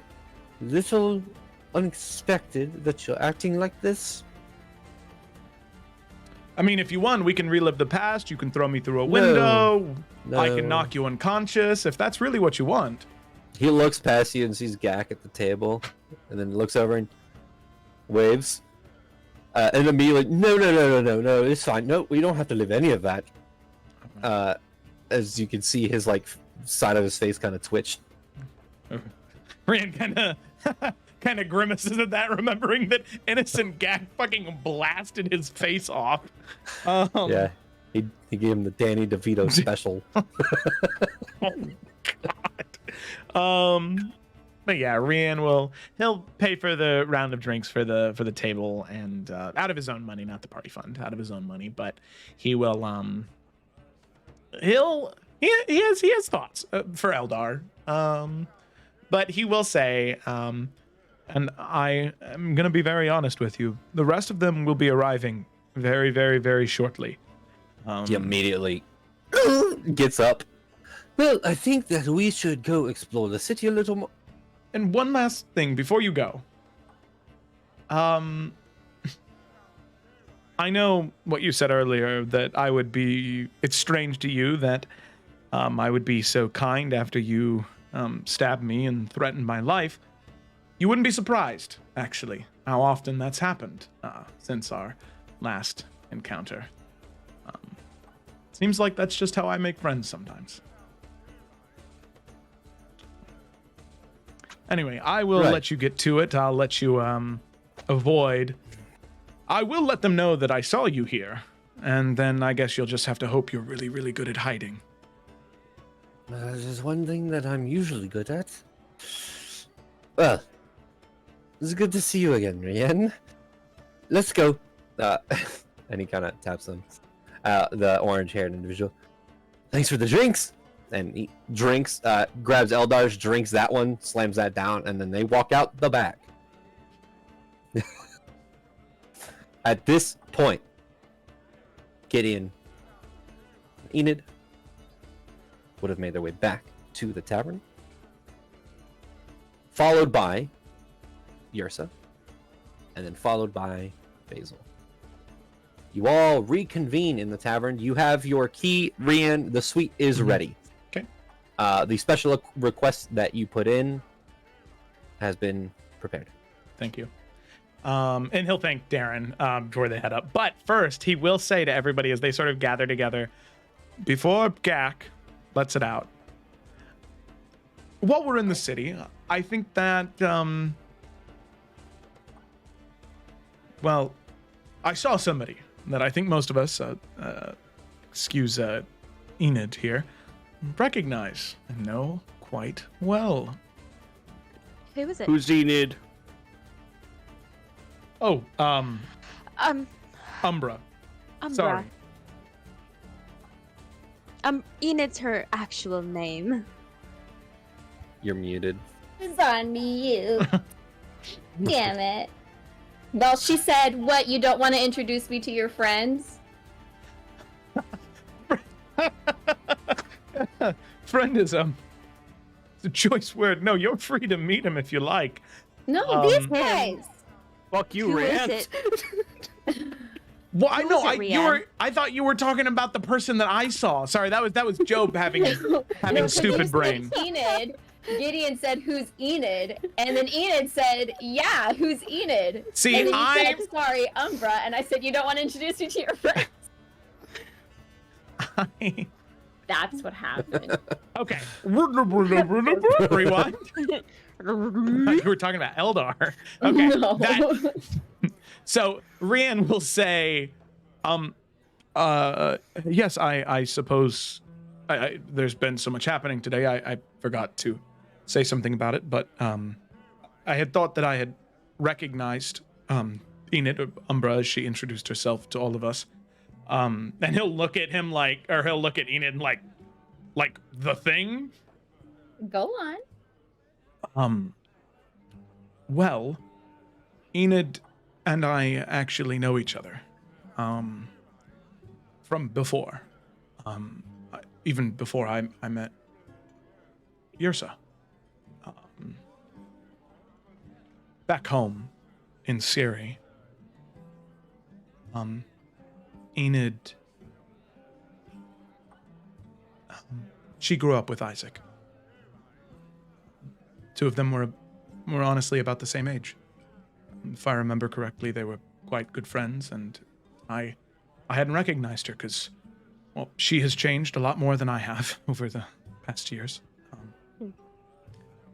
And, well, luckily we were able to reconvene last night and make a mutual discovery. It was a very nice conversation. And, well, I hadn't said anything yet this morning because there was so much going on, but yes, her name is Enid. Unless you prefer to go by Umbra, then I can call you that. It's just old habits. No, yeah, Enid's fine. I feel like this isn't quite a business exchange anymore. We can use my real name. But yeah. I'm Well, Basara's nice to friend. meet you. Yrsa's gonna go over and give you a hug. It's nice to meet you. She has she's like, was not expecting the hug and then just kind of like pats. Hi, yeah. I mean, we've You're all so met. We don't have to lovely. pretend like we're re-meeting, you know, like. Well, Enid's a lovely name. Thank you. Yes, she does. Yes. What did they say? Oh, Moon just mentioned that you're quite the hugger. Oh, yes, I think it's important to show as much love as possible. I can give you another one if you want. It's all right. Thank you. Moon? Moon? Moon. You, The who I've been Moon? talking to? Yeah. That's who you've been talking to? Yeah.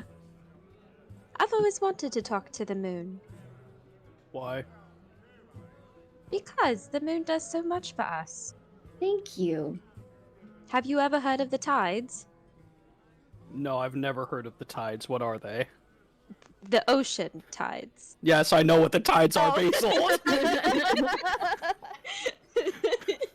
Well, I think it's lovely that you have a friend that you can talk to. Yeah. He under his breath. Have you heard of the tides? 20 Well- intelligence. Well, clearly Anyway, you don't now have enough. that Basara is not embarrassed to tell everyone about me, we can all go discuss Basil's uterus. Basara? yeah. That's how I grew up calling him Mr. Basara, so now it's just Basara to Oh, me. mister. Yes. But there's one thing that I feel as though it would be rather poor not to tell everyone about. I don't want to alarm anyone. In fact, it was quite funny when I saw him, but all of you just all of you just missed, I can't believe I'm saying this, all of you just missed Eldar, actually. He has been employed by the guard in Humblefort to transport several barrels of ale from Allen to the Silver Stallion. Eldar, as in shoot Yes. me with 3 arrows, Eldar? Yes, stab me in the gut, throw me through a window, tackle me, and I tackle him through a window, yes. Quite interesting nicknames you have for your friend. Friend Yep. is loose. What I can say is he does seem different. From talking to him for the brief time he was here, and I think, Gak, you're wise. You could probably back me up on this. He didn't seem conniving or scheming. Granted, he had a collar around his neck that would prevent that anyway. Oh, kinky. He not that kind of collar. I mean, maybe. I don't want to presume, but if he were to act out of line in any way, it would teleport him right back to his prison cell in Humblefort. But he did seem, I don't know. I didn't want to say it to his face, but not like an ass. It's honestly the best way I can put it. Well, still, he was. Some things I don't think you can remove from people. I think he will always be kind of an asshole, but not nearly as insufferable. Prison changes you? Maybe? It does. It changed me. I didn't Excuse realize me? we shared that, Basil. What? Yes, sorry, Enid. There's a lot that happened in my life. I did do a brief stint in prison. Oh, I was Capital. So did talking about Basil. me. Oh, What? Basil, you did. I That's was- right. You did. Yes. You did. Are you okay, Joe? I forgot about. I You forgot know, about the just blocked 2 out in hours memory. she I'm spent in losing a my cell. mind. I'm sorry. Why are you trying to gatekeep prison, Joe? Jesus. It's not a competition. I forgot. Anyway, What our if it rooms are was? ready. He was there long. Yes, Rian has spent a longer time in prison. I spent a shorter time in prison. I didn't know I was hanging out with felons. Could have Where warned me. I have a reputation to uphold. we It's the didn't person feel in the Thieves need. Guild. We didn't think it was important. It was all in the past. Sometimes things in the past they just slip away, especially when you're as old as I am. You just start to forget things. So You're It not is even all that in old. the past. Mine was like a week ago, but it's in the past. Thought it was like a week ago. yeah, it feels like 7 months. Roughly. I just want to point out, I looked back and the campaign started on Flame Rule the 5th, which was a little over a month. Yeah. in God. game. Great. We've done so much in such a All right. Yeah, we're very accomplished. We are. Yeah. I kind of want to see this little sleepover room we got. Sure. I agree. Basil, you guys Let's are go. Oh, right. Yursa was gonna give Basil some hydrangeas because they are good luck flowers, and she brought them back from the temple to make her feel better about what they're about to discuss. So she's just gonna give them Aw. to Basil. Are they small enough to like be put into her braids? Yes, they She's are. gonna put them into her braids. Yursa will help, They kind of look like little ears, don't they? and they're glowing too. That's cute. Basil, as you go to put them in your hair, you do.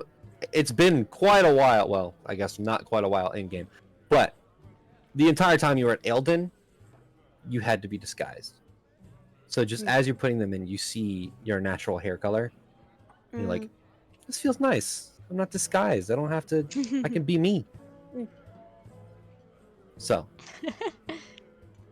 Flowers Yep. and razor yeah, blades. you cut your finger just a little bit placing those in there.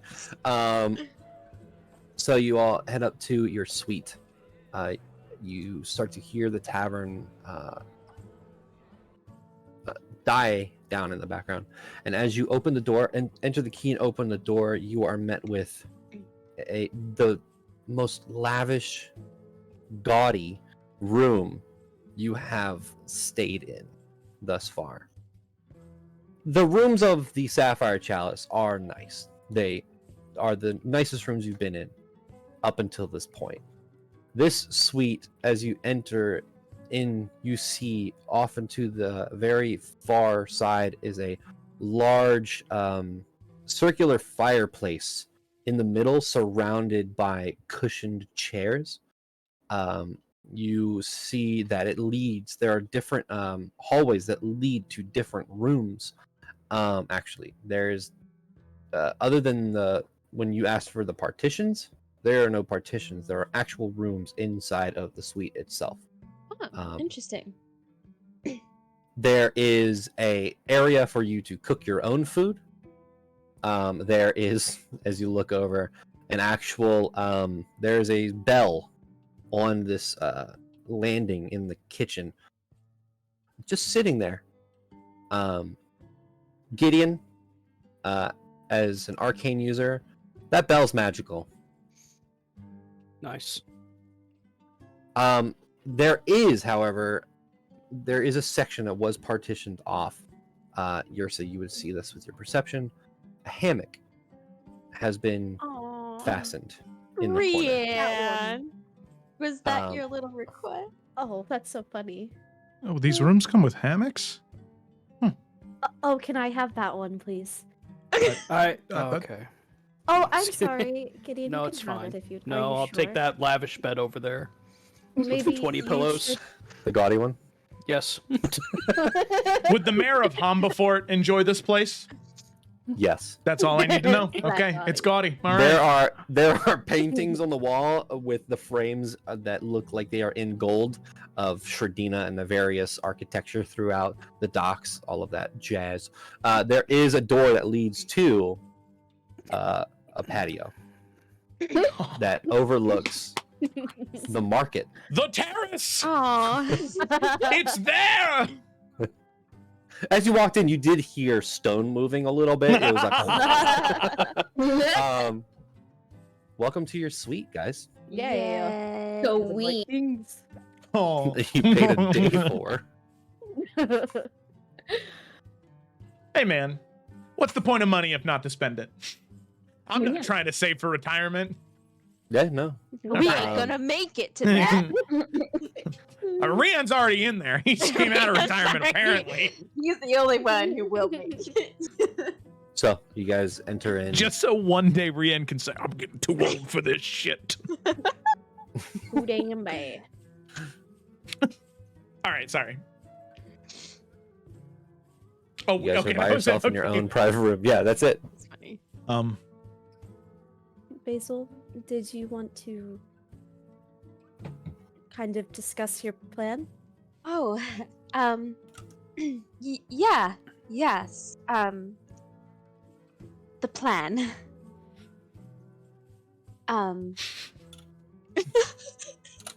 Good. Thank God. Thank you, John. It's gonna make this moment a lot easier to digest.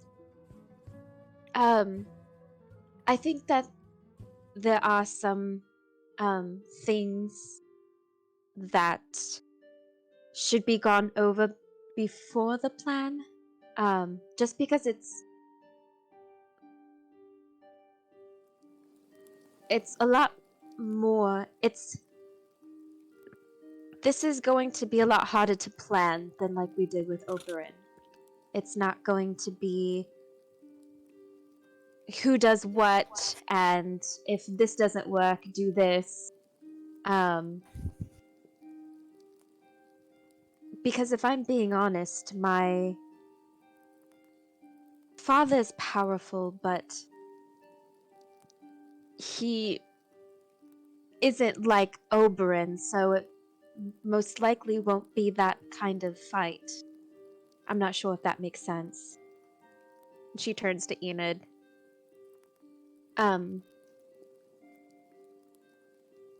We're going to murder my father. I know you didn't sign up for this. Honestly, no one really did. So you're more than welcome to not partake. I would not be upset with you. Why are we doing that?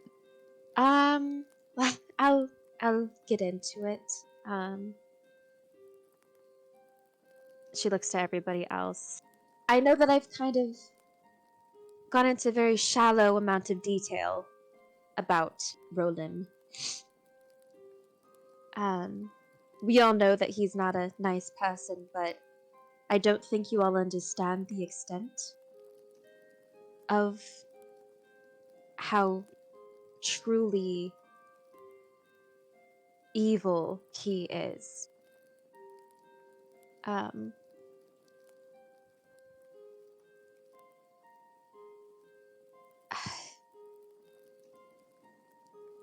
And it's hard for me to talk about because I wasn't a great person either. I did a lot of bad things. Things to where if you all knew me decades ago, you would not want to know me. I did things. I said things that hurt people. And I do regret them every single day of my life. And I'm glad that I was able to get away and change and be the person who I am today, but he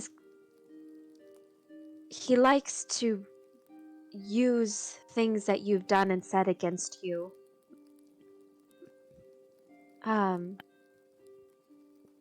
But ever since leaving all those years ago, my anger for everything that happened and everything he did helped keep me alive. It's helped fuel me to keep going, and I think that if I go into things, it might help make what we're doing easier. Even if it's someone bad, killing someone isn't easy. We all know this. We're good people. We try to be. And even if we're going against bad people, the last thing we want to do is end their life. And I wish I could say that about my father, but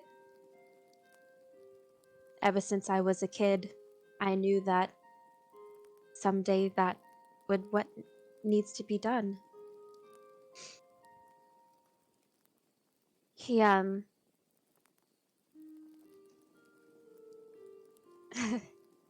of course we all know he, conspired to try to overthrow the entire government of Eastvaria. We saw how that didn't really go as planned, but it's so much more than that. He had an entire family in the Dune killed so he could just buy their land. It was a family of innocent people, and that's just what he does. He has something he wants, somebody says the wrong things, he doesn't get his way, and he's not worried about tearing his way down and whoever's in his path. It doesn't matter. He's a physically and emotionally violent person with my mother, my sister, and me. He would kind of put Vasati and I through these extensive trainings to deliberately hurt us, but to make us stronger and better. He would lock me in pitch black rooms that would force me to deal with stressful situations. He would throw me into a chamber with these strangers, and they would yell at me and hurt me and say these horrible things. And that was supposed to help me learn to not crack if I was ever to be investigated or tortured. And that was just a normal thing. He would try to teach Vasati and I the things that he did, like sketchy business exchanges, hiding our tracks, how to tear someone down. And he would often threaten us if we didn't follow through with it.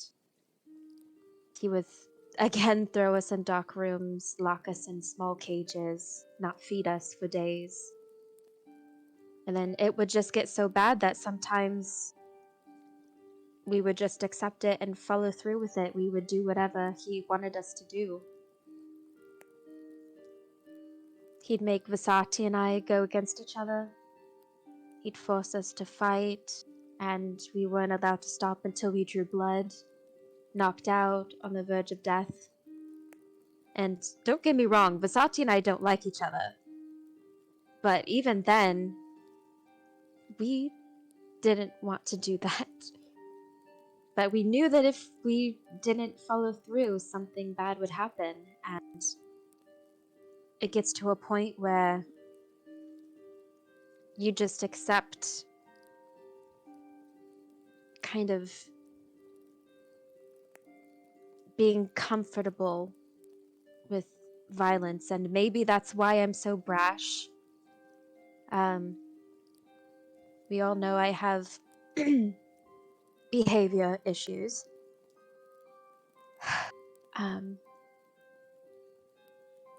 And sure, it made me stronger. But I didn't want to be stronger. I was a kid. I wanted to feel safe and loved. But instead I got this cold being who called himself father, but raised me to become this monster like him.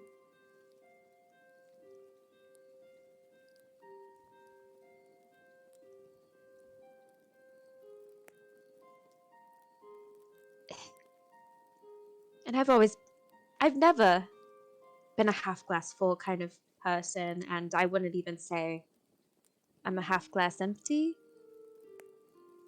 because I think I realize it could go either way. People can surprise you, do good, raise that water to benefit others, what I try to do. But when worse comes to worse, we all eat lies when we're hungry. We can drain that glass until there's nothing. And that's what happened.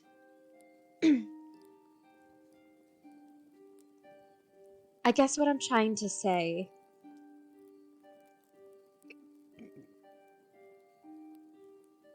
is he may not be powerful physical-wise,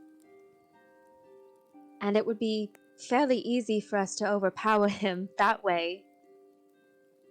But he's very smart,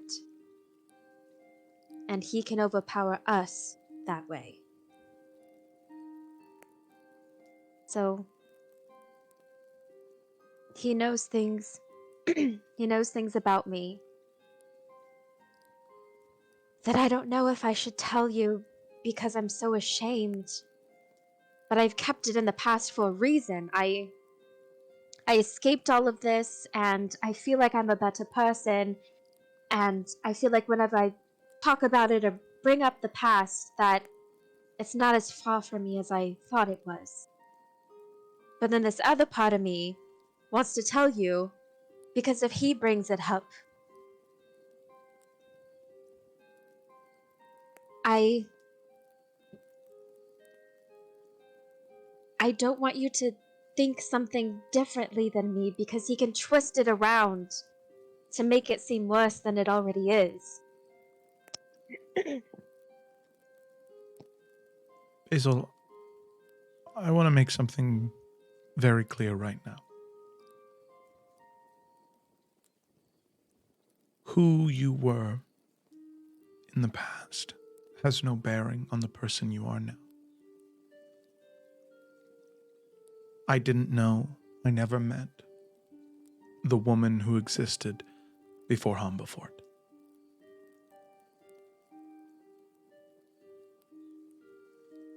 Very few of you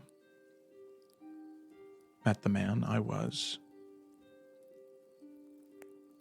before Lunaria.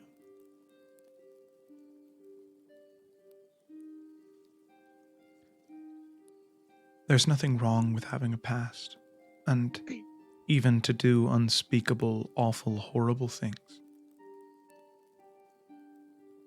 The real power is to look back at what you did and say, that was wrong, I shouldn't have done that. And to every day after that strive to be better than what you were. And I can see that in you. So regardless of what he says, I don't want to speak for everyone here, but at least for me, I can promise you it won't change the way I feel about you. and about what needs to be done. Rian's right. I think of you as such a great friend and a wonderful person and someone who cares a lot. It doesn't matter what he says, because I know who you are. And that's all that matters to me. Is I see you, and I know you, not what he thinks that you are. You don't have to justify this to us. I think he's made it very clear on his own. If not for his connection to the Deep Father, just the way that he has treated you and your family, I think is enough. The difference here is that he can't even recognize the hurt and the pain that he's caused, because I don't think he cares. And I think he enjoys it, at least from how you describe. So I trust you, and I am not worried about finding some deep dark secret. It's not going to change my opinion of you, Basil. Thank you, both.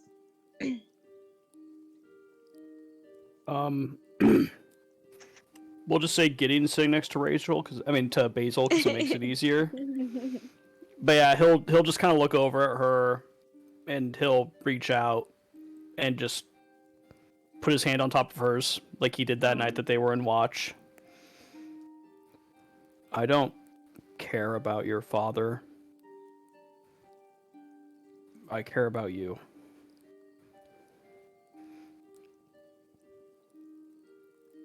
Whatever he says will mean nothing to me. We've all done things.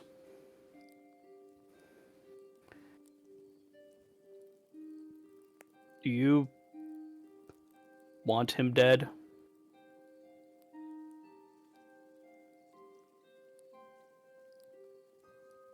Very much. Is killing him going to hurt you?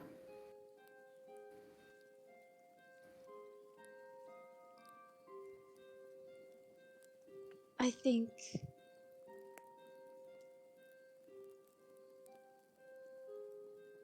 it's hard to answer that question, because I think once I see him,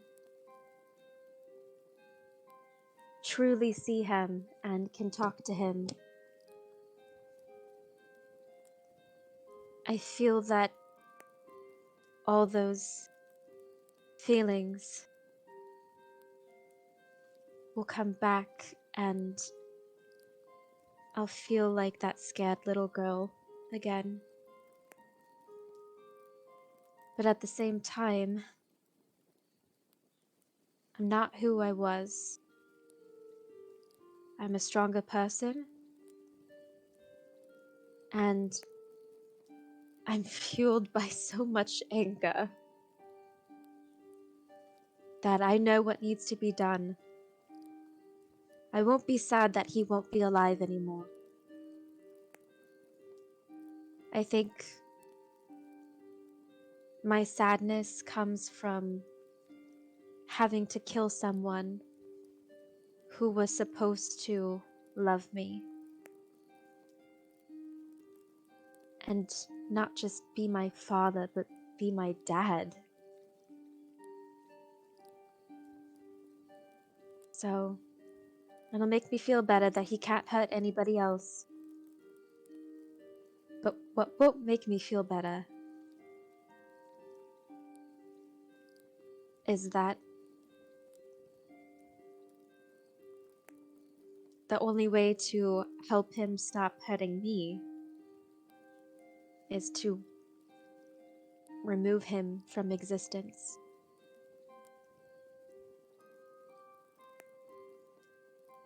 I don't know if that makes sense. I think I understand. My only reason for asking,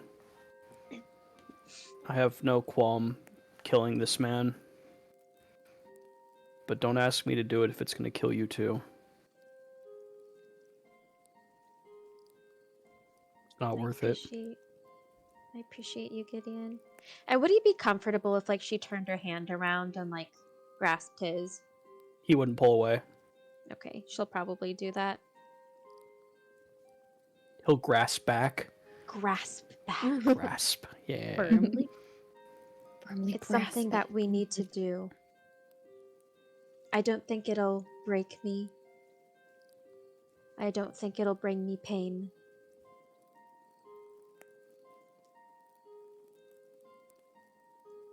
It'll just be something hard to do, but necessary.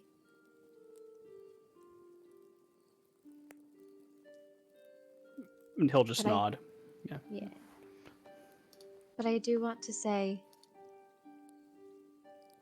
I think you all need to prepare too.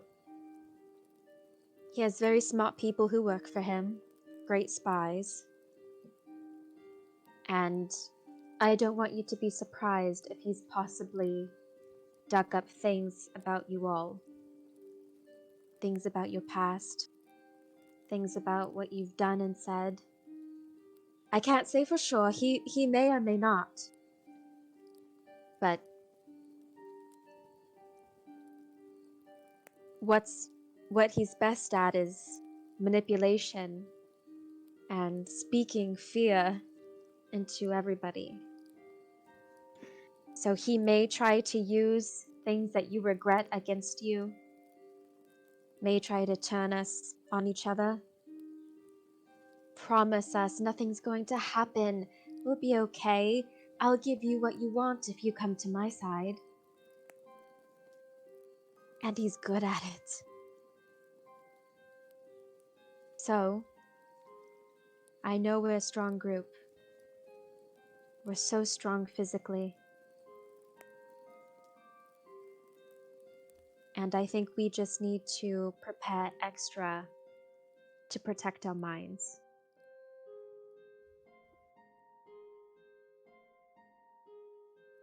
She turns back to Enid. He most likely doesn't know who you are, really.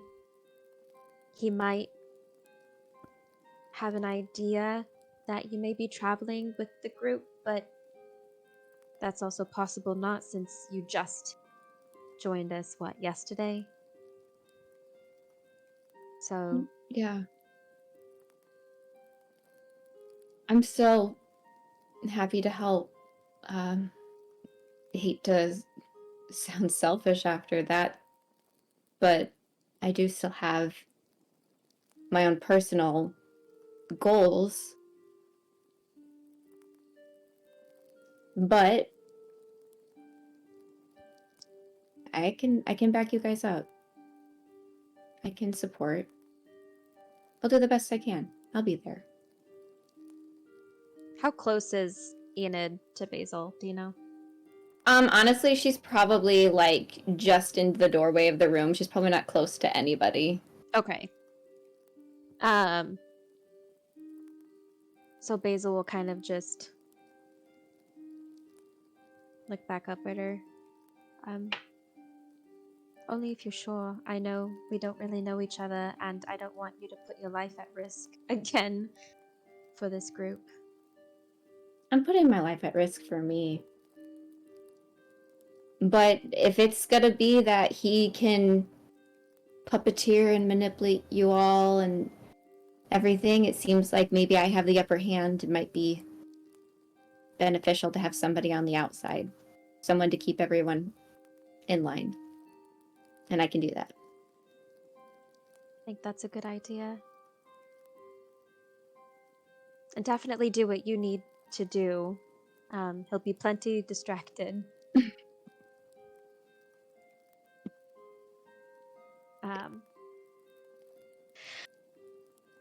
As for a plan,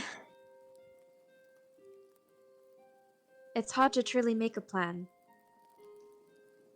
Because we kind of expected, we know how Oberyn works. We've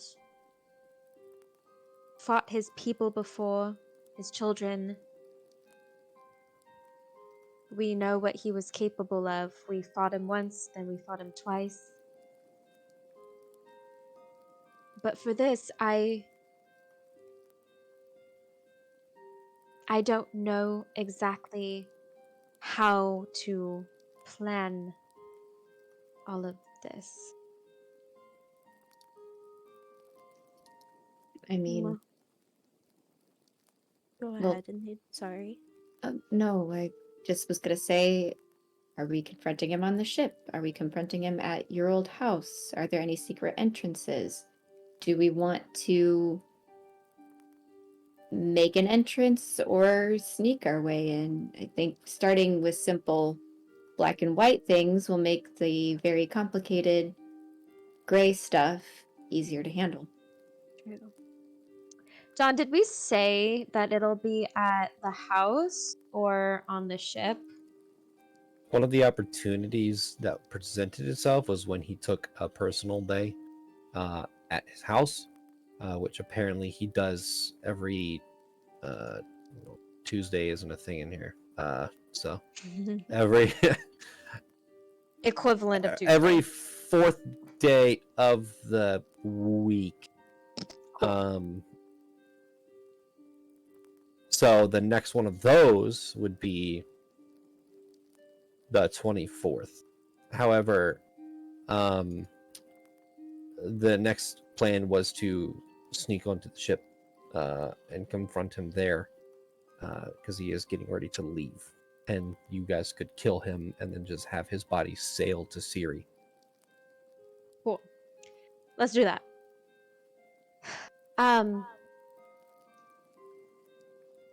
So my father has been planning a trip to Siri for a while now.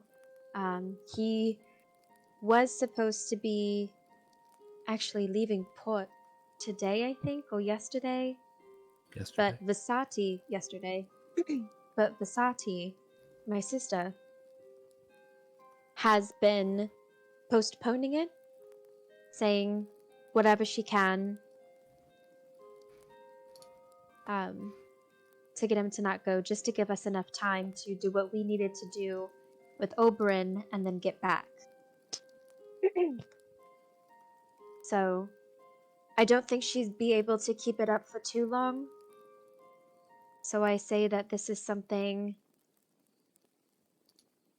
that is going to be a very quick, just jump in and do it. It might be easier to just try to sneak to him first. He'll have a lot of guards on ship with him, and there's no point of us trying to take them down before getting to him, because I don't know if we'll get lucky with that. So I think we'll need to try to sneak our way in and get to him before there's any chance of having help from the gods. Well, tomorrow we could use the port glass to return. Reconvene with your sister and get ourselves onto that ship. It might be best to wait until they fully leave the docks. Maybe at open sea would be a better chance, because if things go wrong, he won't have necessarily a means to escape. Very true. And perhaps your sister would have an idea of how many guards are on the ship. And I think this is important for you, Basil. So if it comes to it, if we need to be a distraction while you confront him, that is also something that I think we should consider. But sneaking our way on might be a good start, and getting him alone would be even better. And I think it is your call on what we should do and when. I think let's definitely wait to see Vasati. I do think she'll be on the same page, though. So I don't see any worry there. John, I have a dumb question. Ask away. So our port glass, right? Yeah. How does that work with things in areas that move? Well, I figured we would take it back to the Sapphire Chalice and just go to the dock. Well, right, but like, here's my question. So, like, whatever Basil's dad's ship is named, we'll just call it Ship A. If we look at Ship A and we're like, we've been here, like, we know this area. If it sails out to sea and I'm like, port glass, take me to Ship A, will it teleport me onto the ship?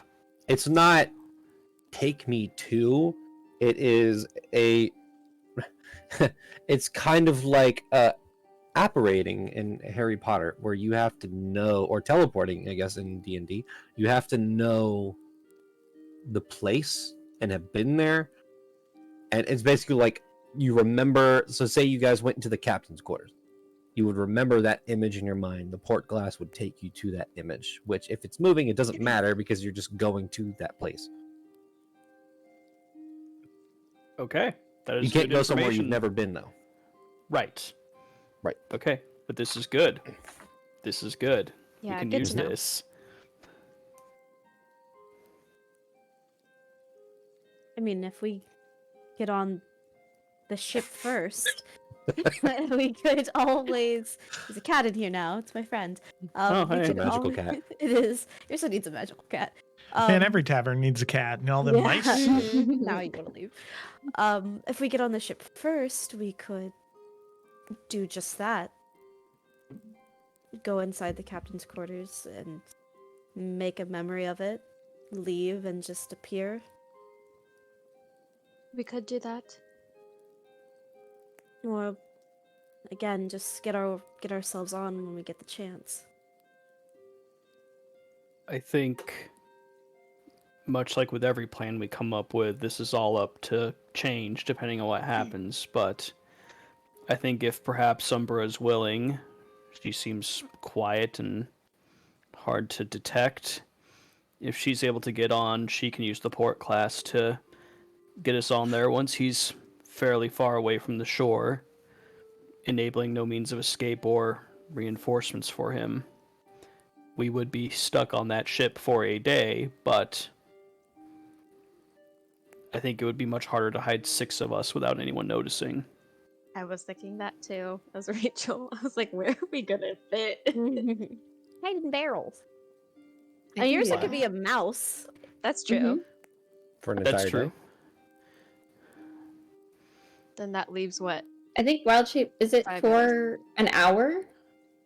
The number of hours equal to your druid level, pretty sure. Oh, Oh, so I mean, she'd be fine. I'd be fine. Jeez. I think it's up to a max of 4 hours. Anyway, we have to change it. Yeah, anyways, but Anyways. anyway, that Umbra's like nods. She's like, I can do that.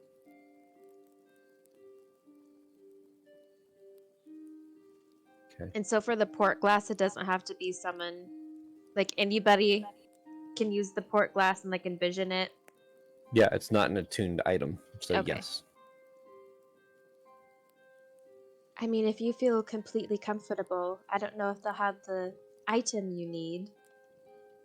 So if it's easier for you to get it there or still wait until we're all there. It's whatever you'd prefer.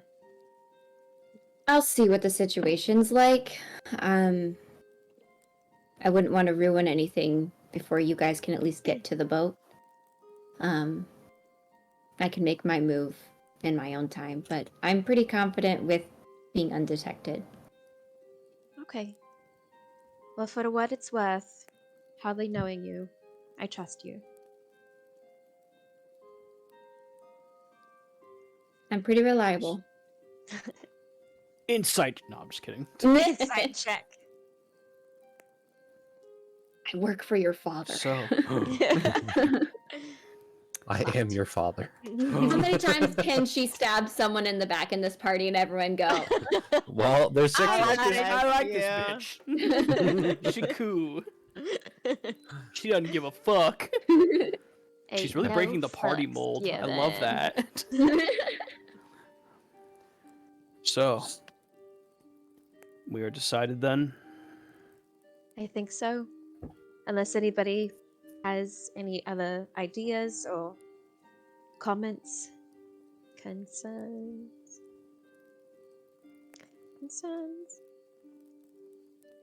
Do you have concerns? No, I'm just kidding. Oh, Sorry, he always Kayla, go has ahead. Concerns. We love you very much, Basil. That is it. Oh, well, thank you. I appreciate you. I love you so much, Yessa. Around Oh, this okay. time, Brienne, you get a message. Hello. The message is from one Orion Essex. Oh. That says, "Good afternoon.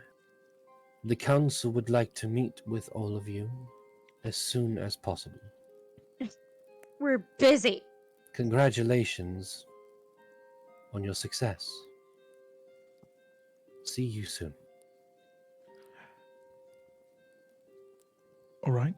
Do I have to respond immediately, or can I kind of be like with a phone, like, okay, so before I respond real quick, what does everybody want? How does everybody feel about Want that? a Happy Meal? Or I want chicken nuggets. I feel like it's the next words you say is Okay. what is responded. so Rian Write can't it down. elaborate. He just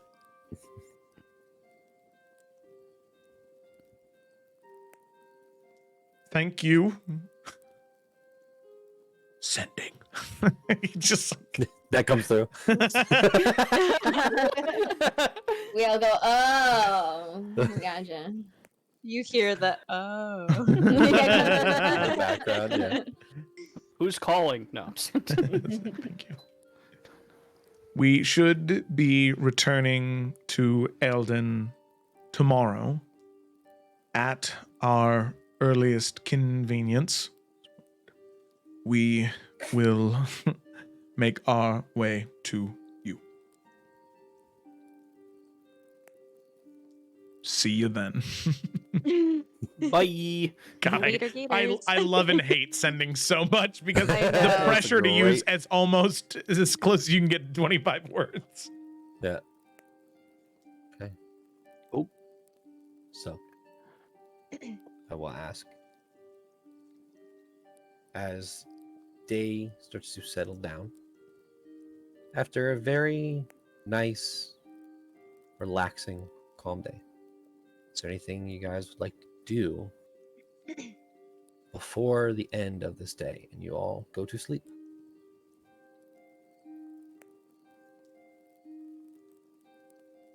Going Not once? really, no. I think if Enid could catch Rian out on the terrace, just briefly again. Mm-hmm. If he's out there thinking already, or something like that. Yeah, sure. He likes the. Actually, you know what? He would be out there as everybody's kind of going to bed, because every time he goes to a new place, he's got to paint it. So he'd have his little thing set up on the terrace, and you would walk in and the terrace, and you'd walk in on him painting, kind of like thumb up, you know. Okay. When did you get into painting? Oh, good evening. I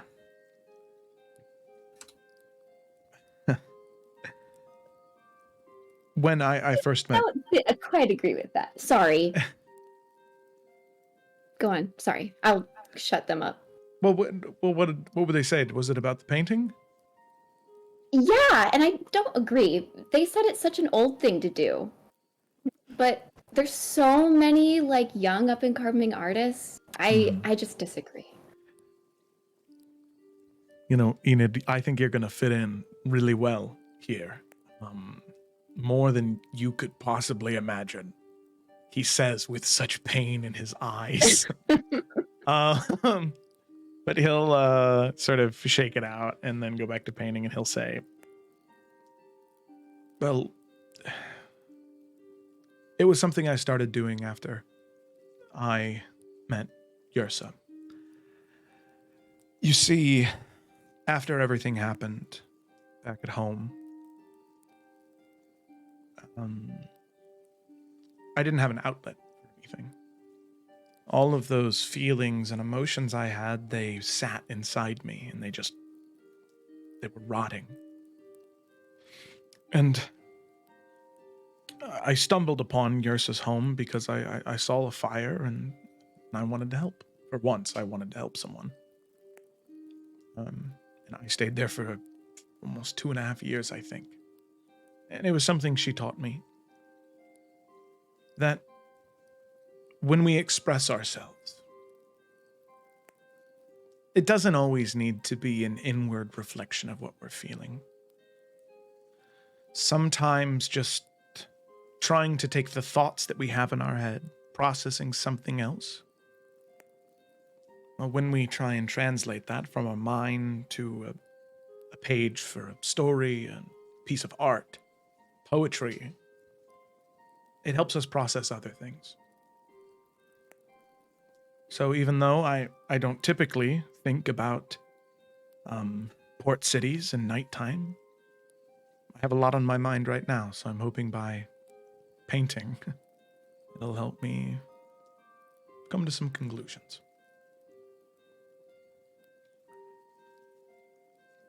Some people you really care about are going through a lot right now.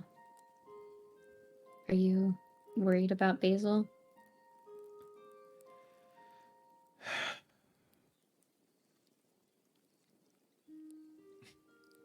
I'm not going to lie, Enid. I'm worried about all of them. Right now, Basil, most especially, I think. She's very strong. Strong-willed, strong opinions, strong ideas. She's an inspiration, for sure.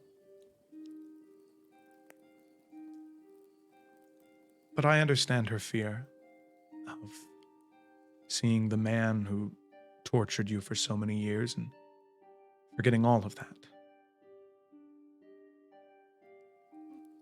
I hope that when we get there, she can maintain her strength. I'm going to do everything I can to help. I can't force her to be strong.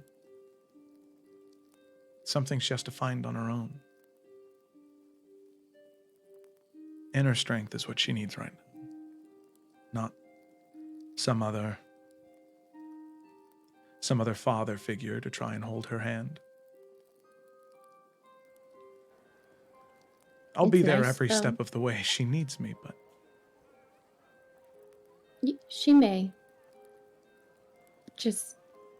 You're right. She needs to do it on her own, and she definitely will. She's a very strong, clearly a very confident woman. But I'm sure she would appreciate someone that she leans on so much to remind her of those things, or just hold her hand.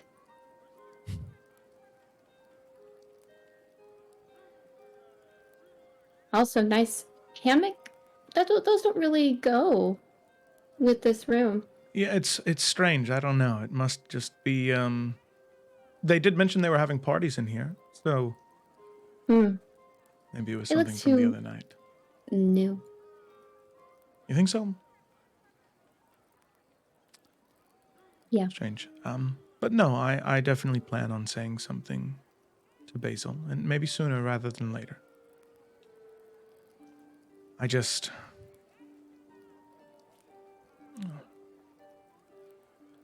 never want to be too much.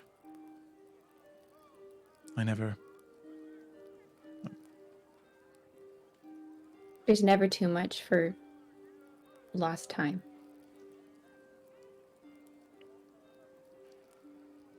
I'm still really sorry. If that's not clear, and I'm really bad at... I don't say sorry.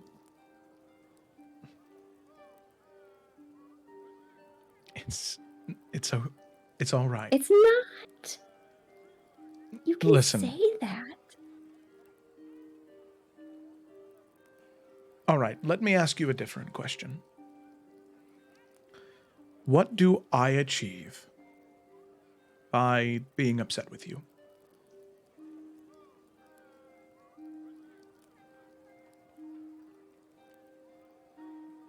I don't know if I'm asking you to be upset, but like Okay. acknowledging that it was maybe, well, I mean, I think my rationale was justified, but I could also see why you would think not.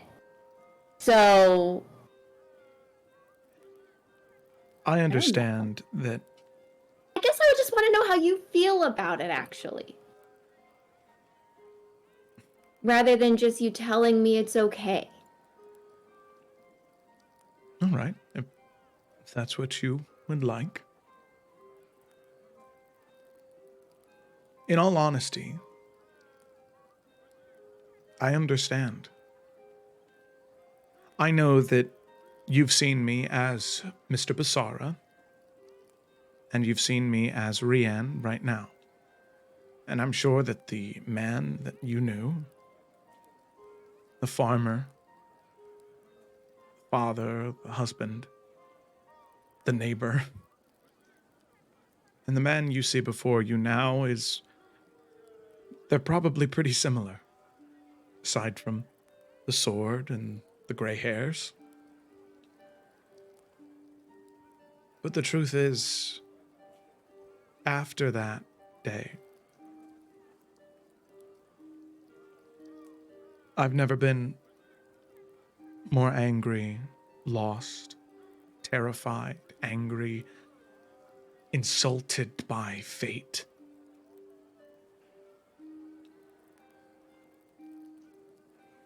I understand why you would feel the way you did. And I don't blame you for taking the steps you did. I can surmise, just from our brief interactions and us finding you in an adventurer's guild, you're no stranger to conflict, to strong-arming your way to get what you want, or sneaking behind somebody's back and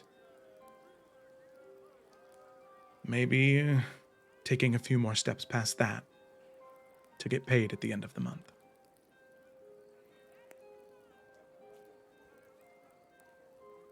I've been there too.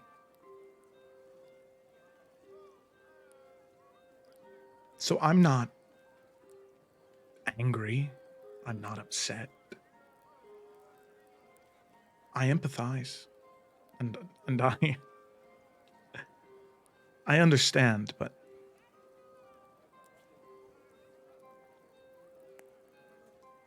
I guess my question to you is, you tell me why that was your first instinct. Because I think I understand, but I haven't lived your life. I don't know for sure. And I've been entirely honest with you, so I think it's only fair that you return the favor. I'll do my best.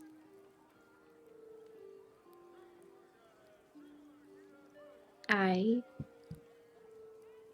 didn't know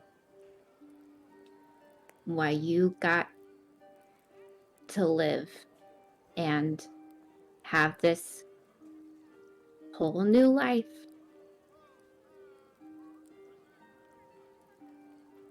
It just didn't make sense. And I read your journal. And until I read your journal, I thought you, I thought you were in on it. I really did. It was hard to figure out why you were gone in the first place. I thought you came back out of guilt.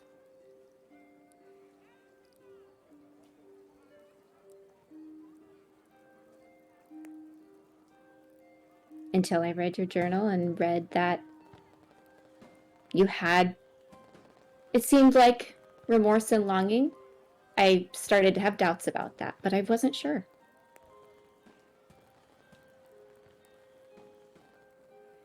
And like I said, I like your friends. I didn't want them to get blown up in a fire if you decided to move on to another family or something like that. But I feel bad for thinking that.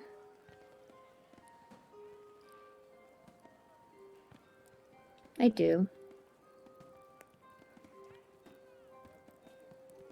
Just so used to thinking that way. You know?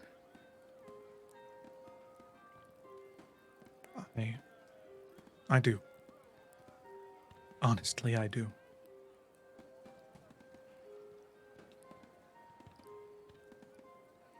Well, thank you for being honest, and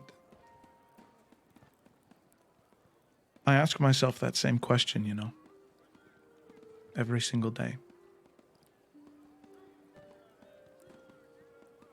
Why was it me?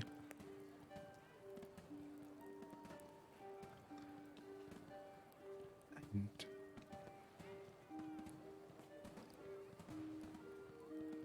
I still don't know if I have an answer. Honestly, I still think I'm trying to figure it out. I definitely don't have an answer, and Moon won't give me any information about it. If I get anything, I'll fill you in. Good, thank you. I appreciate it. And Lord knows I could use some guidance. Sometimes feel a little lost.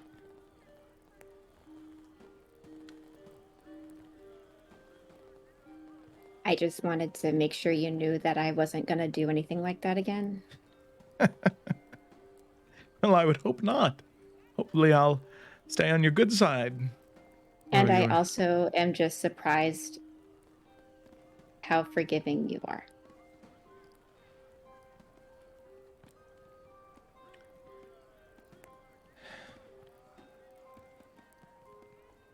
Oh, And not like in an insulting way. No, like, no. I remember you being not forgiving. I just... Believe me, forgiveness has limitations.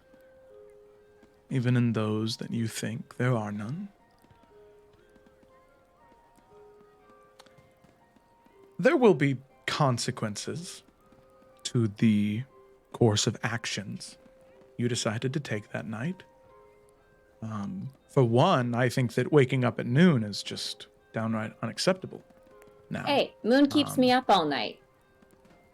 well, you and Moon are going Gotta to get my 4 hours in at some point. some conversations because training starts at dawn. And if I'm going to be honest, your footwork was a little sloppy on the boat. I didn't want to say it in front of Basil because I think I could see some. It's called being quiet, Rianne. You can learn it. Oh, do you think I'm not quiet? I hear you tramping up and down the stairs all over the place out on the terrace, setting up the whole... We know why you stayed behind. You set up this hammock. Well, I didn't set up the hammock. I have no idea what you're talking about. Sure. Cool. Listen, and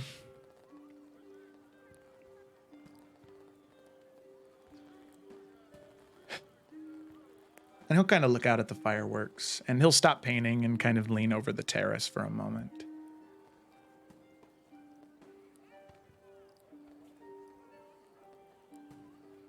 I am very glad that we found you, Enid.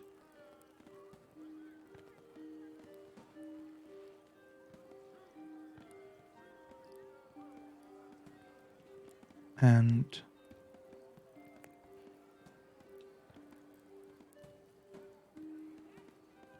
one thing that has taken me a long time to come to terms with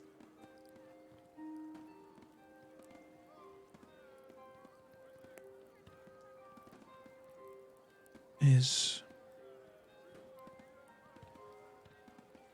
it's okay to not know. There's a peace in it.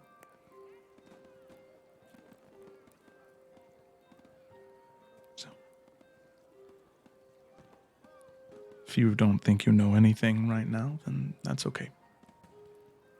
Because in all honesty, for all the words that I sprout and wisdom I try to give, I don't really have anything figured out either.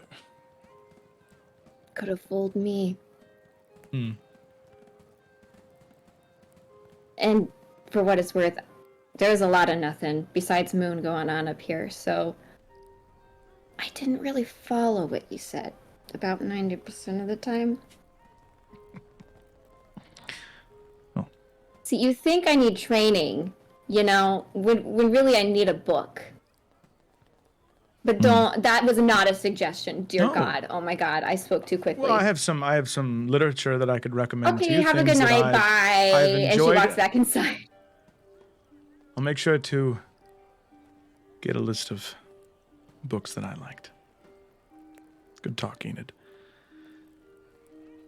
He is so much like her father. Goodness.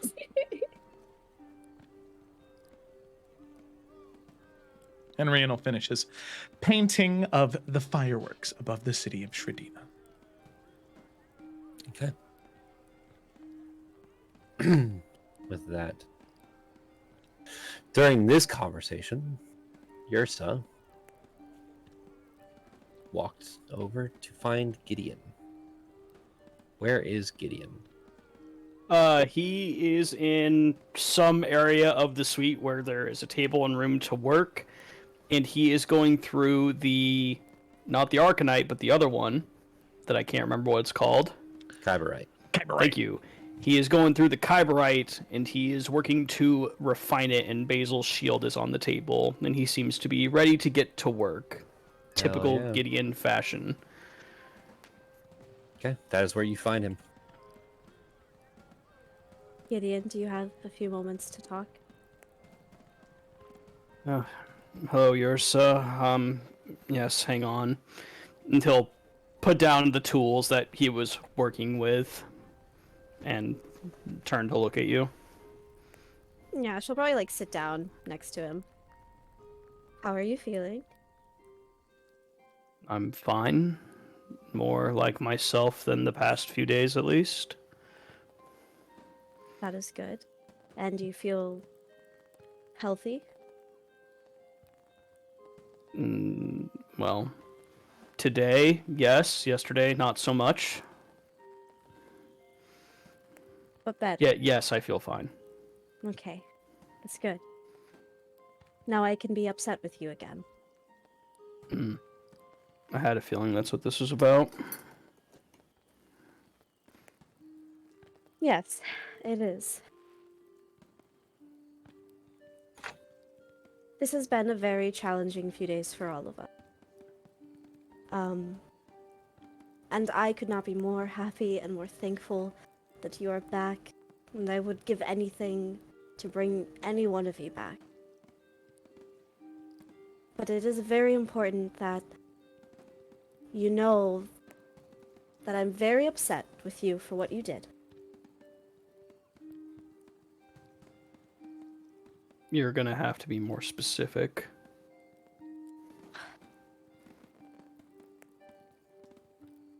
You all are my family, and I love you all very much. And I don't want to see anybody taking any unnecessary risks and losing their lives because of it. I know that what you did, what you said to Oberyn in that moment, I knew why. A distraction, a way to get closer, to pull his attention away. I understand that. But I don't ever want to see any of you do an action that is going to put your life at such a risk. I don't want anything to happen to you. And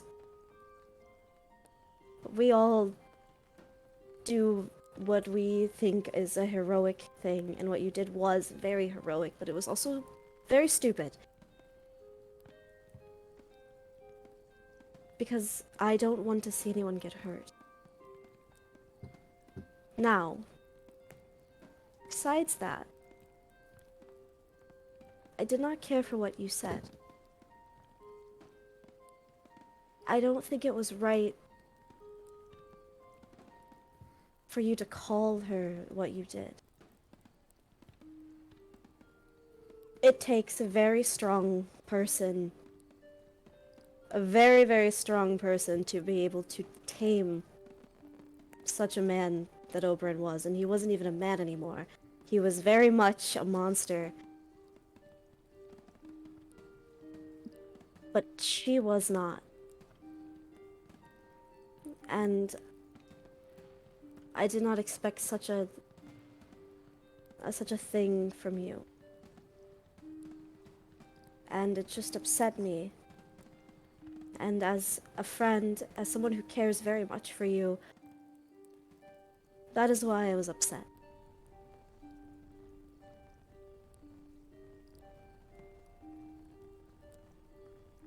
Can I respond to that? Yes.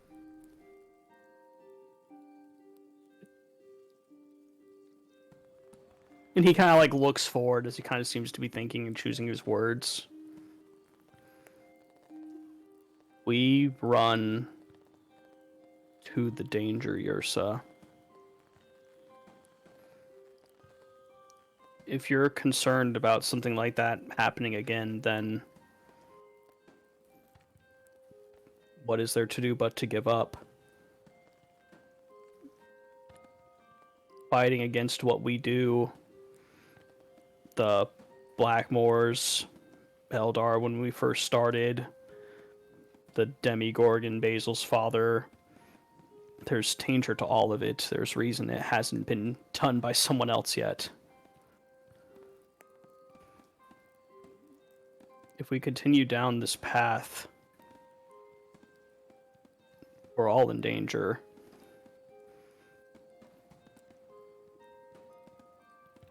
That's why we talked about it before we went in. We said that even if all of us died, if we stopped Oberyn, it was worth it. Didn't we? We did. I saw my friend Gak on the floor.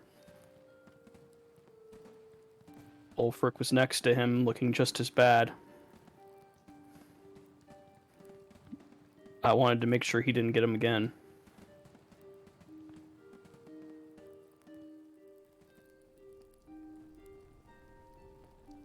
If I didn't come back, what I did kept Gak and Ulfric alive, I'd do it 100 more times.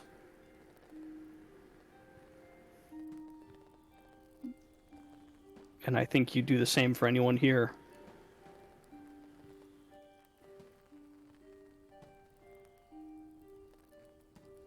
Am I wrong? No.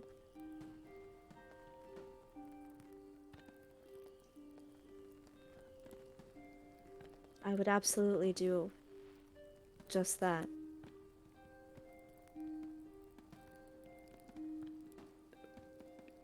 I will acknowledge you're right. I'm sure that...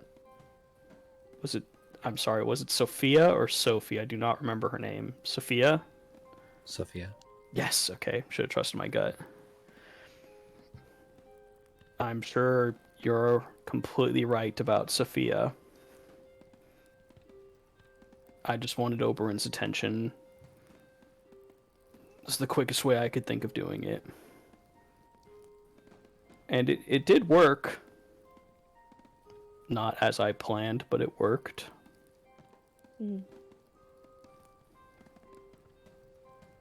But you are better than Oberyn.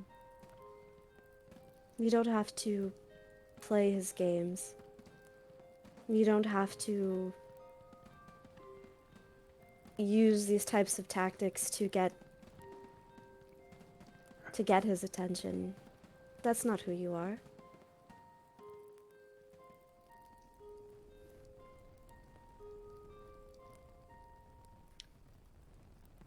I wanted us to live and I wanted him dead.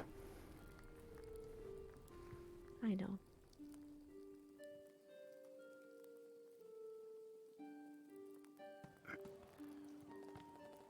I think I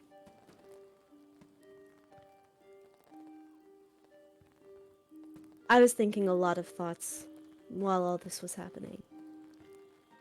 And again, I think I was more angry that we lost someone. And someone who, you're right, did what all of us would have done.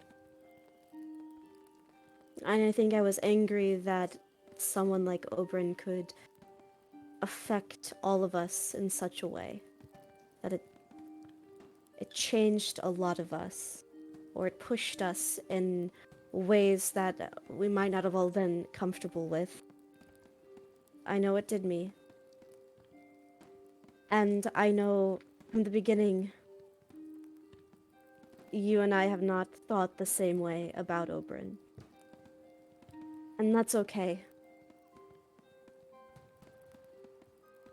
But I just wanted to tell you I was angry because I care about you. And I hope that you understand that.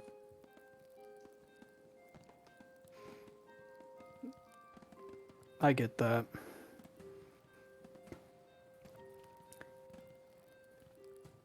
Can you explain something to me? Because there's still something I just don't get.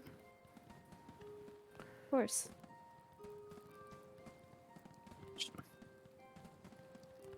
Why him? He... Along with being what he claimed to be...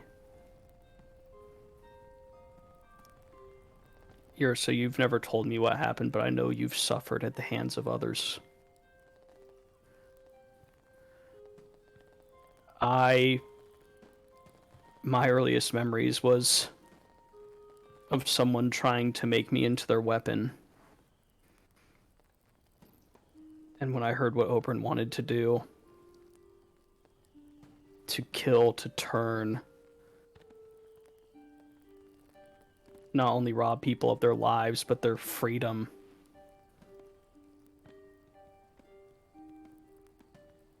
Why him? Why was it so important? See, she kind of clutches at her wrists a little bit and pulls her bracelets down to kind of cover the scars.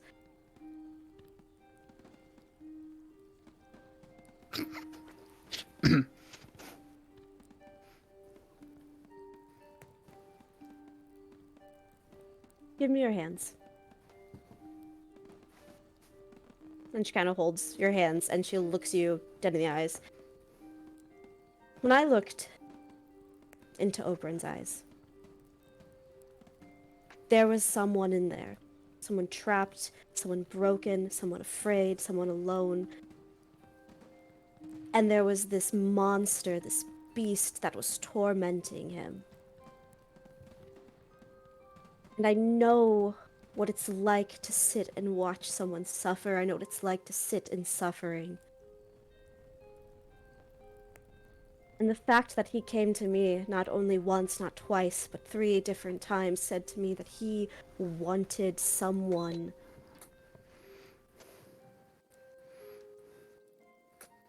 to kill him.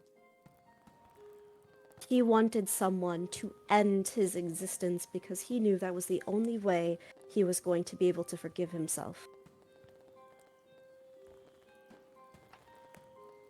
My entire life I have lived it because I said I am going to be as kind and caring and give life, because I have watched people come in and take life away. Oberyn was a monster. That man that I saw deep down inside was never coming back. But by just giving up and not giving him a chance, I felt like I was doing myself a disservice. I thought I was doing Melora a disservice. I thought I was doing him a disservice, because I know that when I was chained down there for that long, all I wanted was someone to try and pull me out. Oberon and I were trapped in very different ways. And I would never do the things that he did. That's just who I am, Gideon. And it has taken a very long and very painful process for me to be okay with that. That if somebody wants to change and wants to try, I will always be there to help. I just realized a little too late the kind of help Oberon needed. And I cannot apologize enough for that. So that is why I'm gonna do everything I can to help Basil and help her not make the same mistake that I made. And I know that's silly, and I know it's naive, and I know the world is not all rainbows and sunshine. I would give anything for it to be, and I will not rest until I can do what I can to make it just a little bit more brighter. But that's just who I am. And I'm okay with that.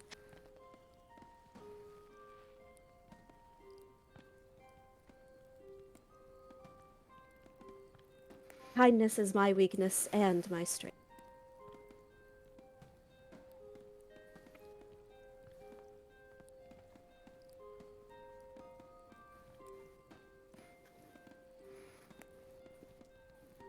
Have you heard the theory about the first tools ever created? No. It's just a theory, but I find I like it. There's someone who believes that when our ancestors first came, they didn't have everything we did now. They had to survive off of what they could create, what they could find, what they could source for themselves. And while many tools ended up being developed, spear, armor, bow and arrow, magic, they believed we started with two. The stick and the rope. The rope was used to bind things together. It was used to keep that which you cared about safe, together. And the stick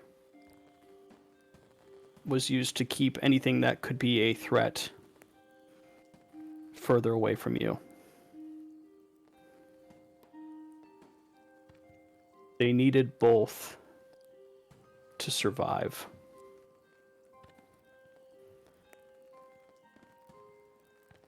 I think you're the rope and I'm the stick.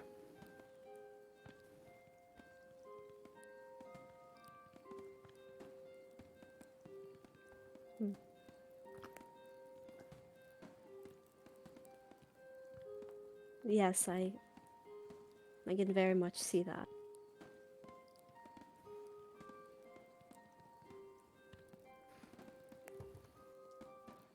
It's not a bad thing, by any means. No. Different tools for different needs.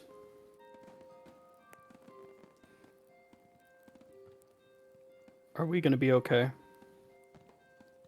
Of course, I'm not mad at you anymore. I just wanted to tell you I was mad at you. I don't stay angry for long, despite, you know. There's still some vines and, like, thorns around her. Yeah, and Gideon They're definitely not glances to gone. those. Mm-hmm. It was anger for everything else, and you just were just there for it, and I am sorry. But of course we're fine. When I came back, Marianne was the first thing I saw. And slowly everything started coming back to me. And I wasn't all the way there. You remember you were there. Yes. But I kept just thinking, why is she not smiling?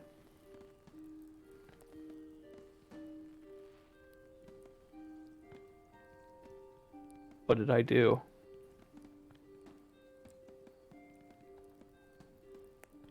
I didn't mean to hurt you, Yrsa.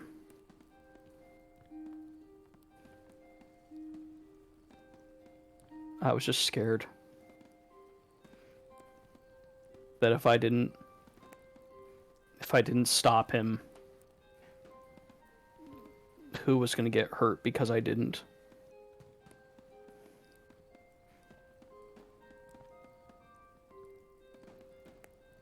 I know.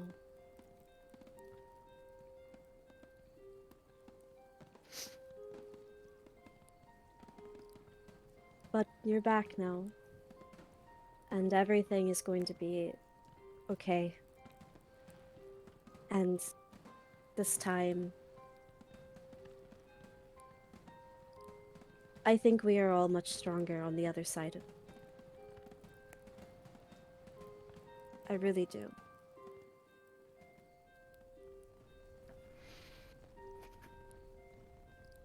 Our list never really gets shorter, does it?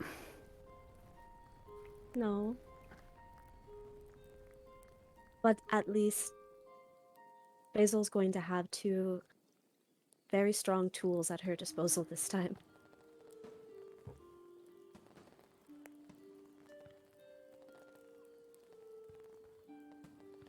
May I hug you? He just I will hugs you. ask.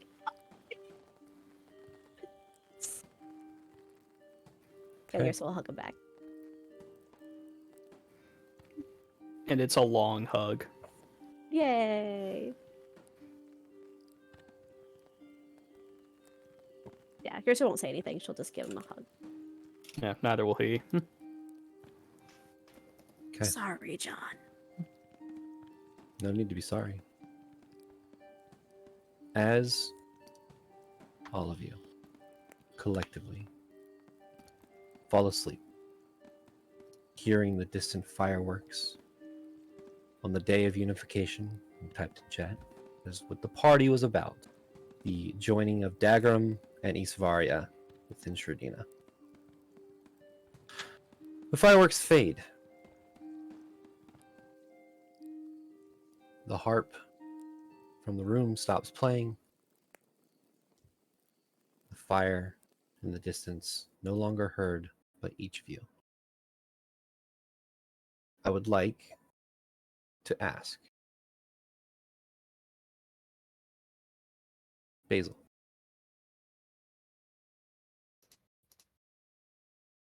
What does Basil dream about tonight?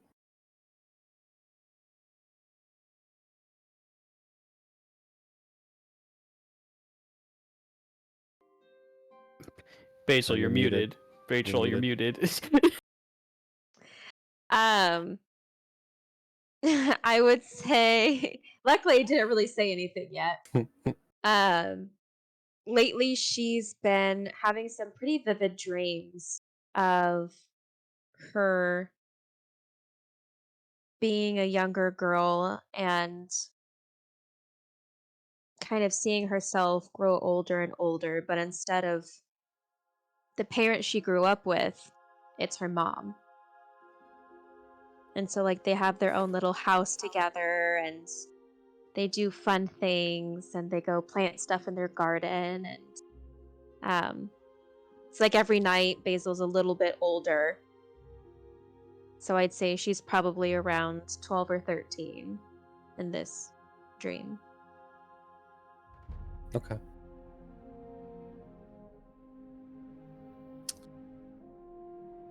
This is not the right vibe, but it's okay. We'll go to... here we go. That's better. As you dream this night, this dream's a little different than normal. The same dream that you've had multiple times. However, in the distance, this open field, you see some sort of creature. Almost, you see a long clawed hand reach and almost open the wall and step through. The wall being the background of this dream. Almost like a set, opening a curtain. You see, peering through, a very tall, lanky, gray-skinned creature. The skin is covered in these runes, like almost tattoos that lead up to its face, up to the chin, where you see a very long, Joker-like grin filled with thousands of teeth. No nose, almost caved in like a skull. These red eyes that lead up to what almost looks like twisted branches and twisting vines, but it doesn't look natural. It doesn't look like it comes from nature. It looks like that is just the bone structure of this creature. As it looks towards you and just smiles during this dream, you watch it grab the background again, split it open, and step through, disappearing. The creature looking like this. Oh, hell no. Rian, what are you dreaming about?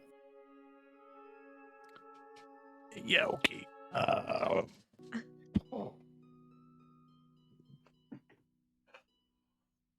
I think that on this night, because of the flood of old memories he's getting with Enid being around, it's probably of that past life, you know. Dreams that don't make too much sense about Aida and Isaac. But in a dream where the party's there too, it's this weird dissident peace that he experiences, where they speak and everyone is talking with each other, but they're not saying words. It's just noises. It's emotions. It's peaceful, but unsettling. And Rian can feel like there is a clash happening between these two forces. So I'd say that's kind of, Dream is a little restless right now. But dreaming of the past. Mm-hmm.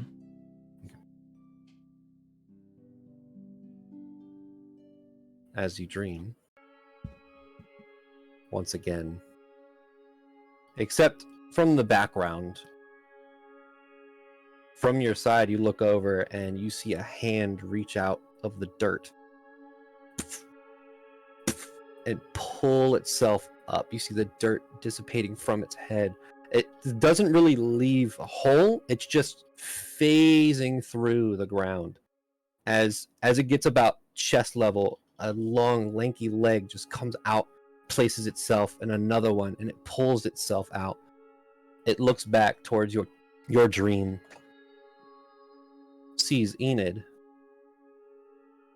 and walks towards Enid, turns towards you.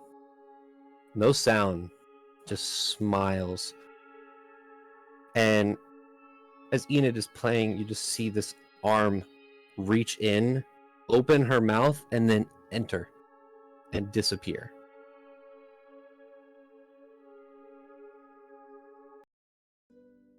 Enid, Fuck. what are you dreaming about? I'm gonna give a little bit of context before she falls asleep.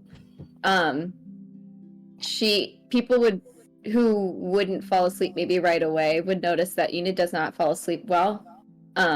She often is. You can kind of hear her mumbling to herself because, like, we got the screens, but she's not a restful sleeper. And on this night, I don't think she would be having a good dream right away. I think she would have this repeated nightmare that she has where she's seeing Rianne walking away and she's crying out, but no sound can come out.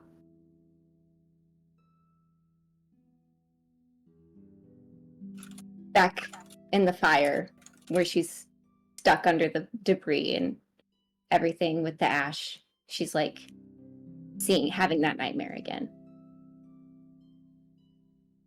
Okay.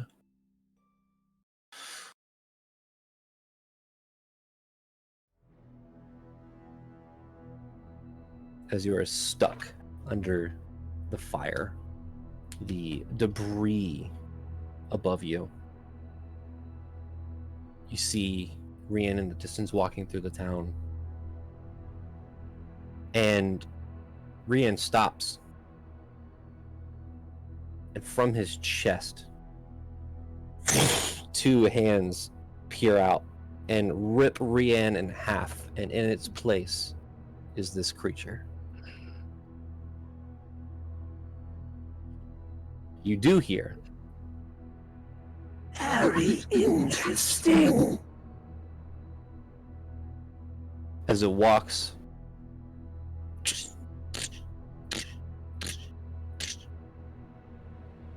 towards you, Enid, grabs the debris and pulls it up and looks directly at you. Again, this creature. Mm-hmm. You feel your voice kind of come back, and you do hear,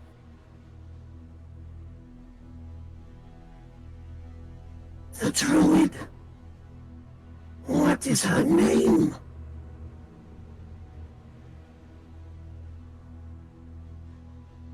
She will,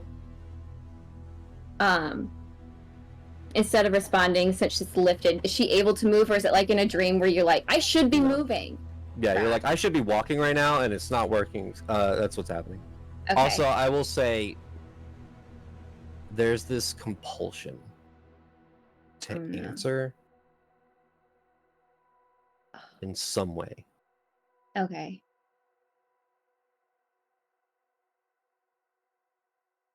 She will just kind of like, with her, I guess would be probably a raspy voice, she'll just say, why?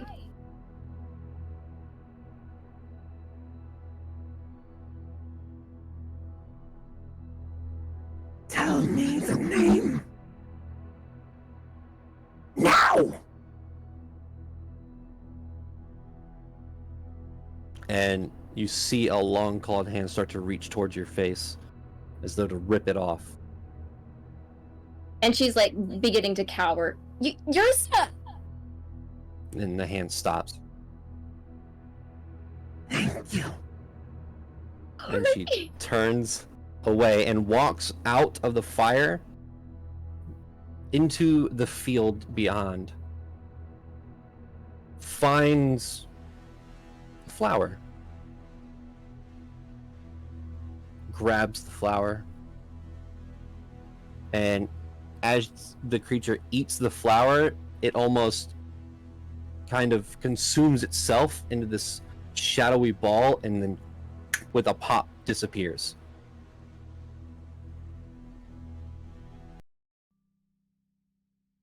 Yersa, Yeah. What are you dreaming about?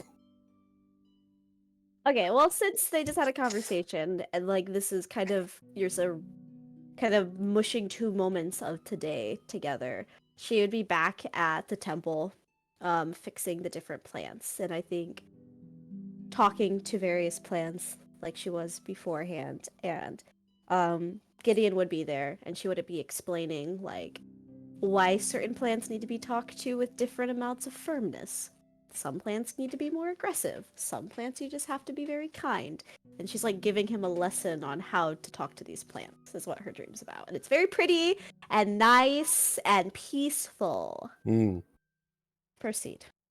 Yes. Proceed to ruin that.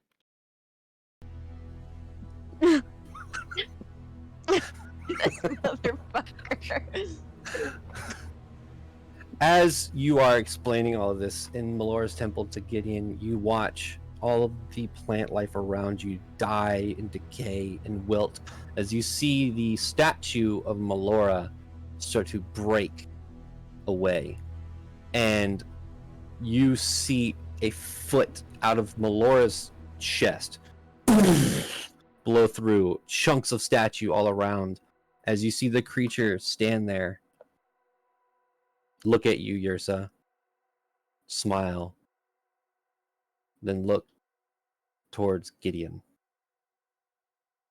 You see the eyes seem to even go even more bloodshot red.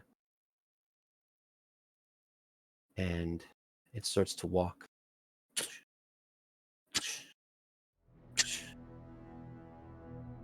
Looks towards Gideon, quickly back towards Yrsa, and says, Thank you. and a clawed hand lifts you up from under your chin as the claws go through your chin, out your head, lifts you up, throws you across Melora's temple, and grabs Gideon by the throat. Gideon, what are you dreaming about?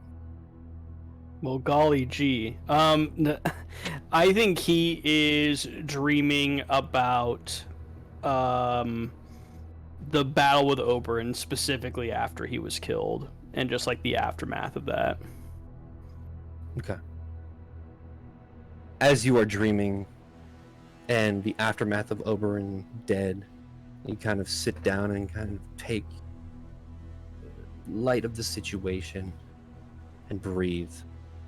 But as you try to breathe, it's cut short as you feel a hand around your neck. You see the hand apparate first, come into focus, and then you are dragged out of this dream into a void of nothingness, eventually into a void of stars. And you see, again, holding your throat, this creature, and says, Hello, dear Dawn. You have something I was promised. I intend to take it. I'll be seeing you soon. and it crushes your throat, breaking your neck. And then the creature disappears. You all wake up the next morning in succession, all at the same time. But Gideon, you do hear.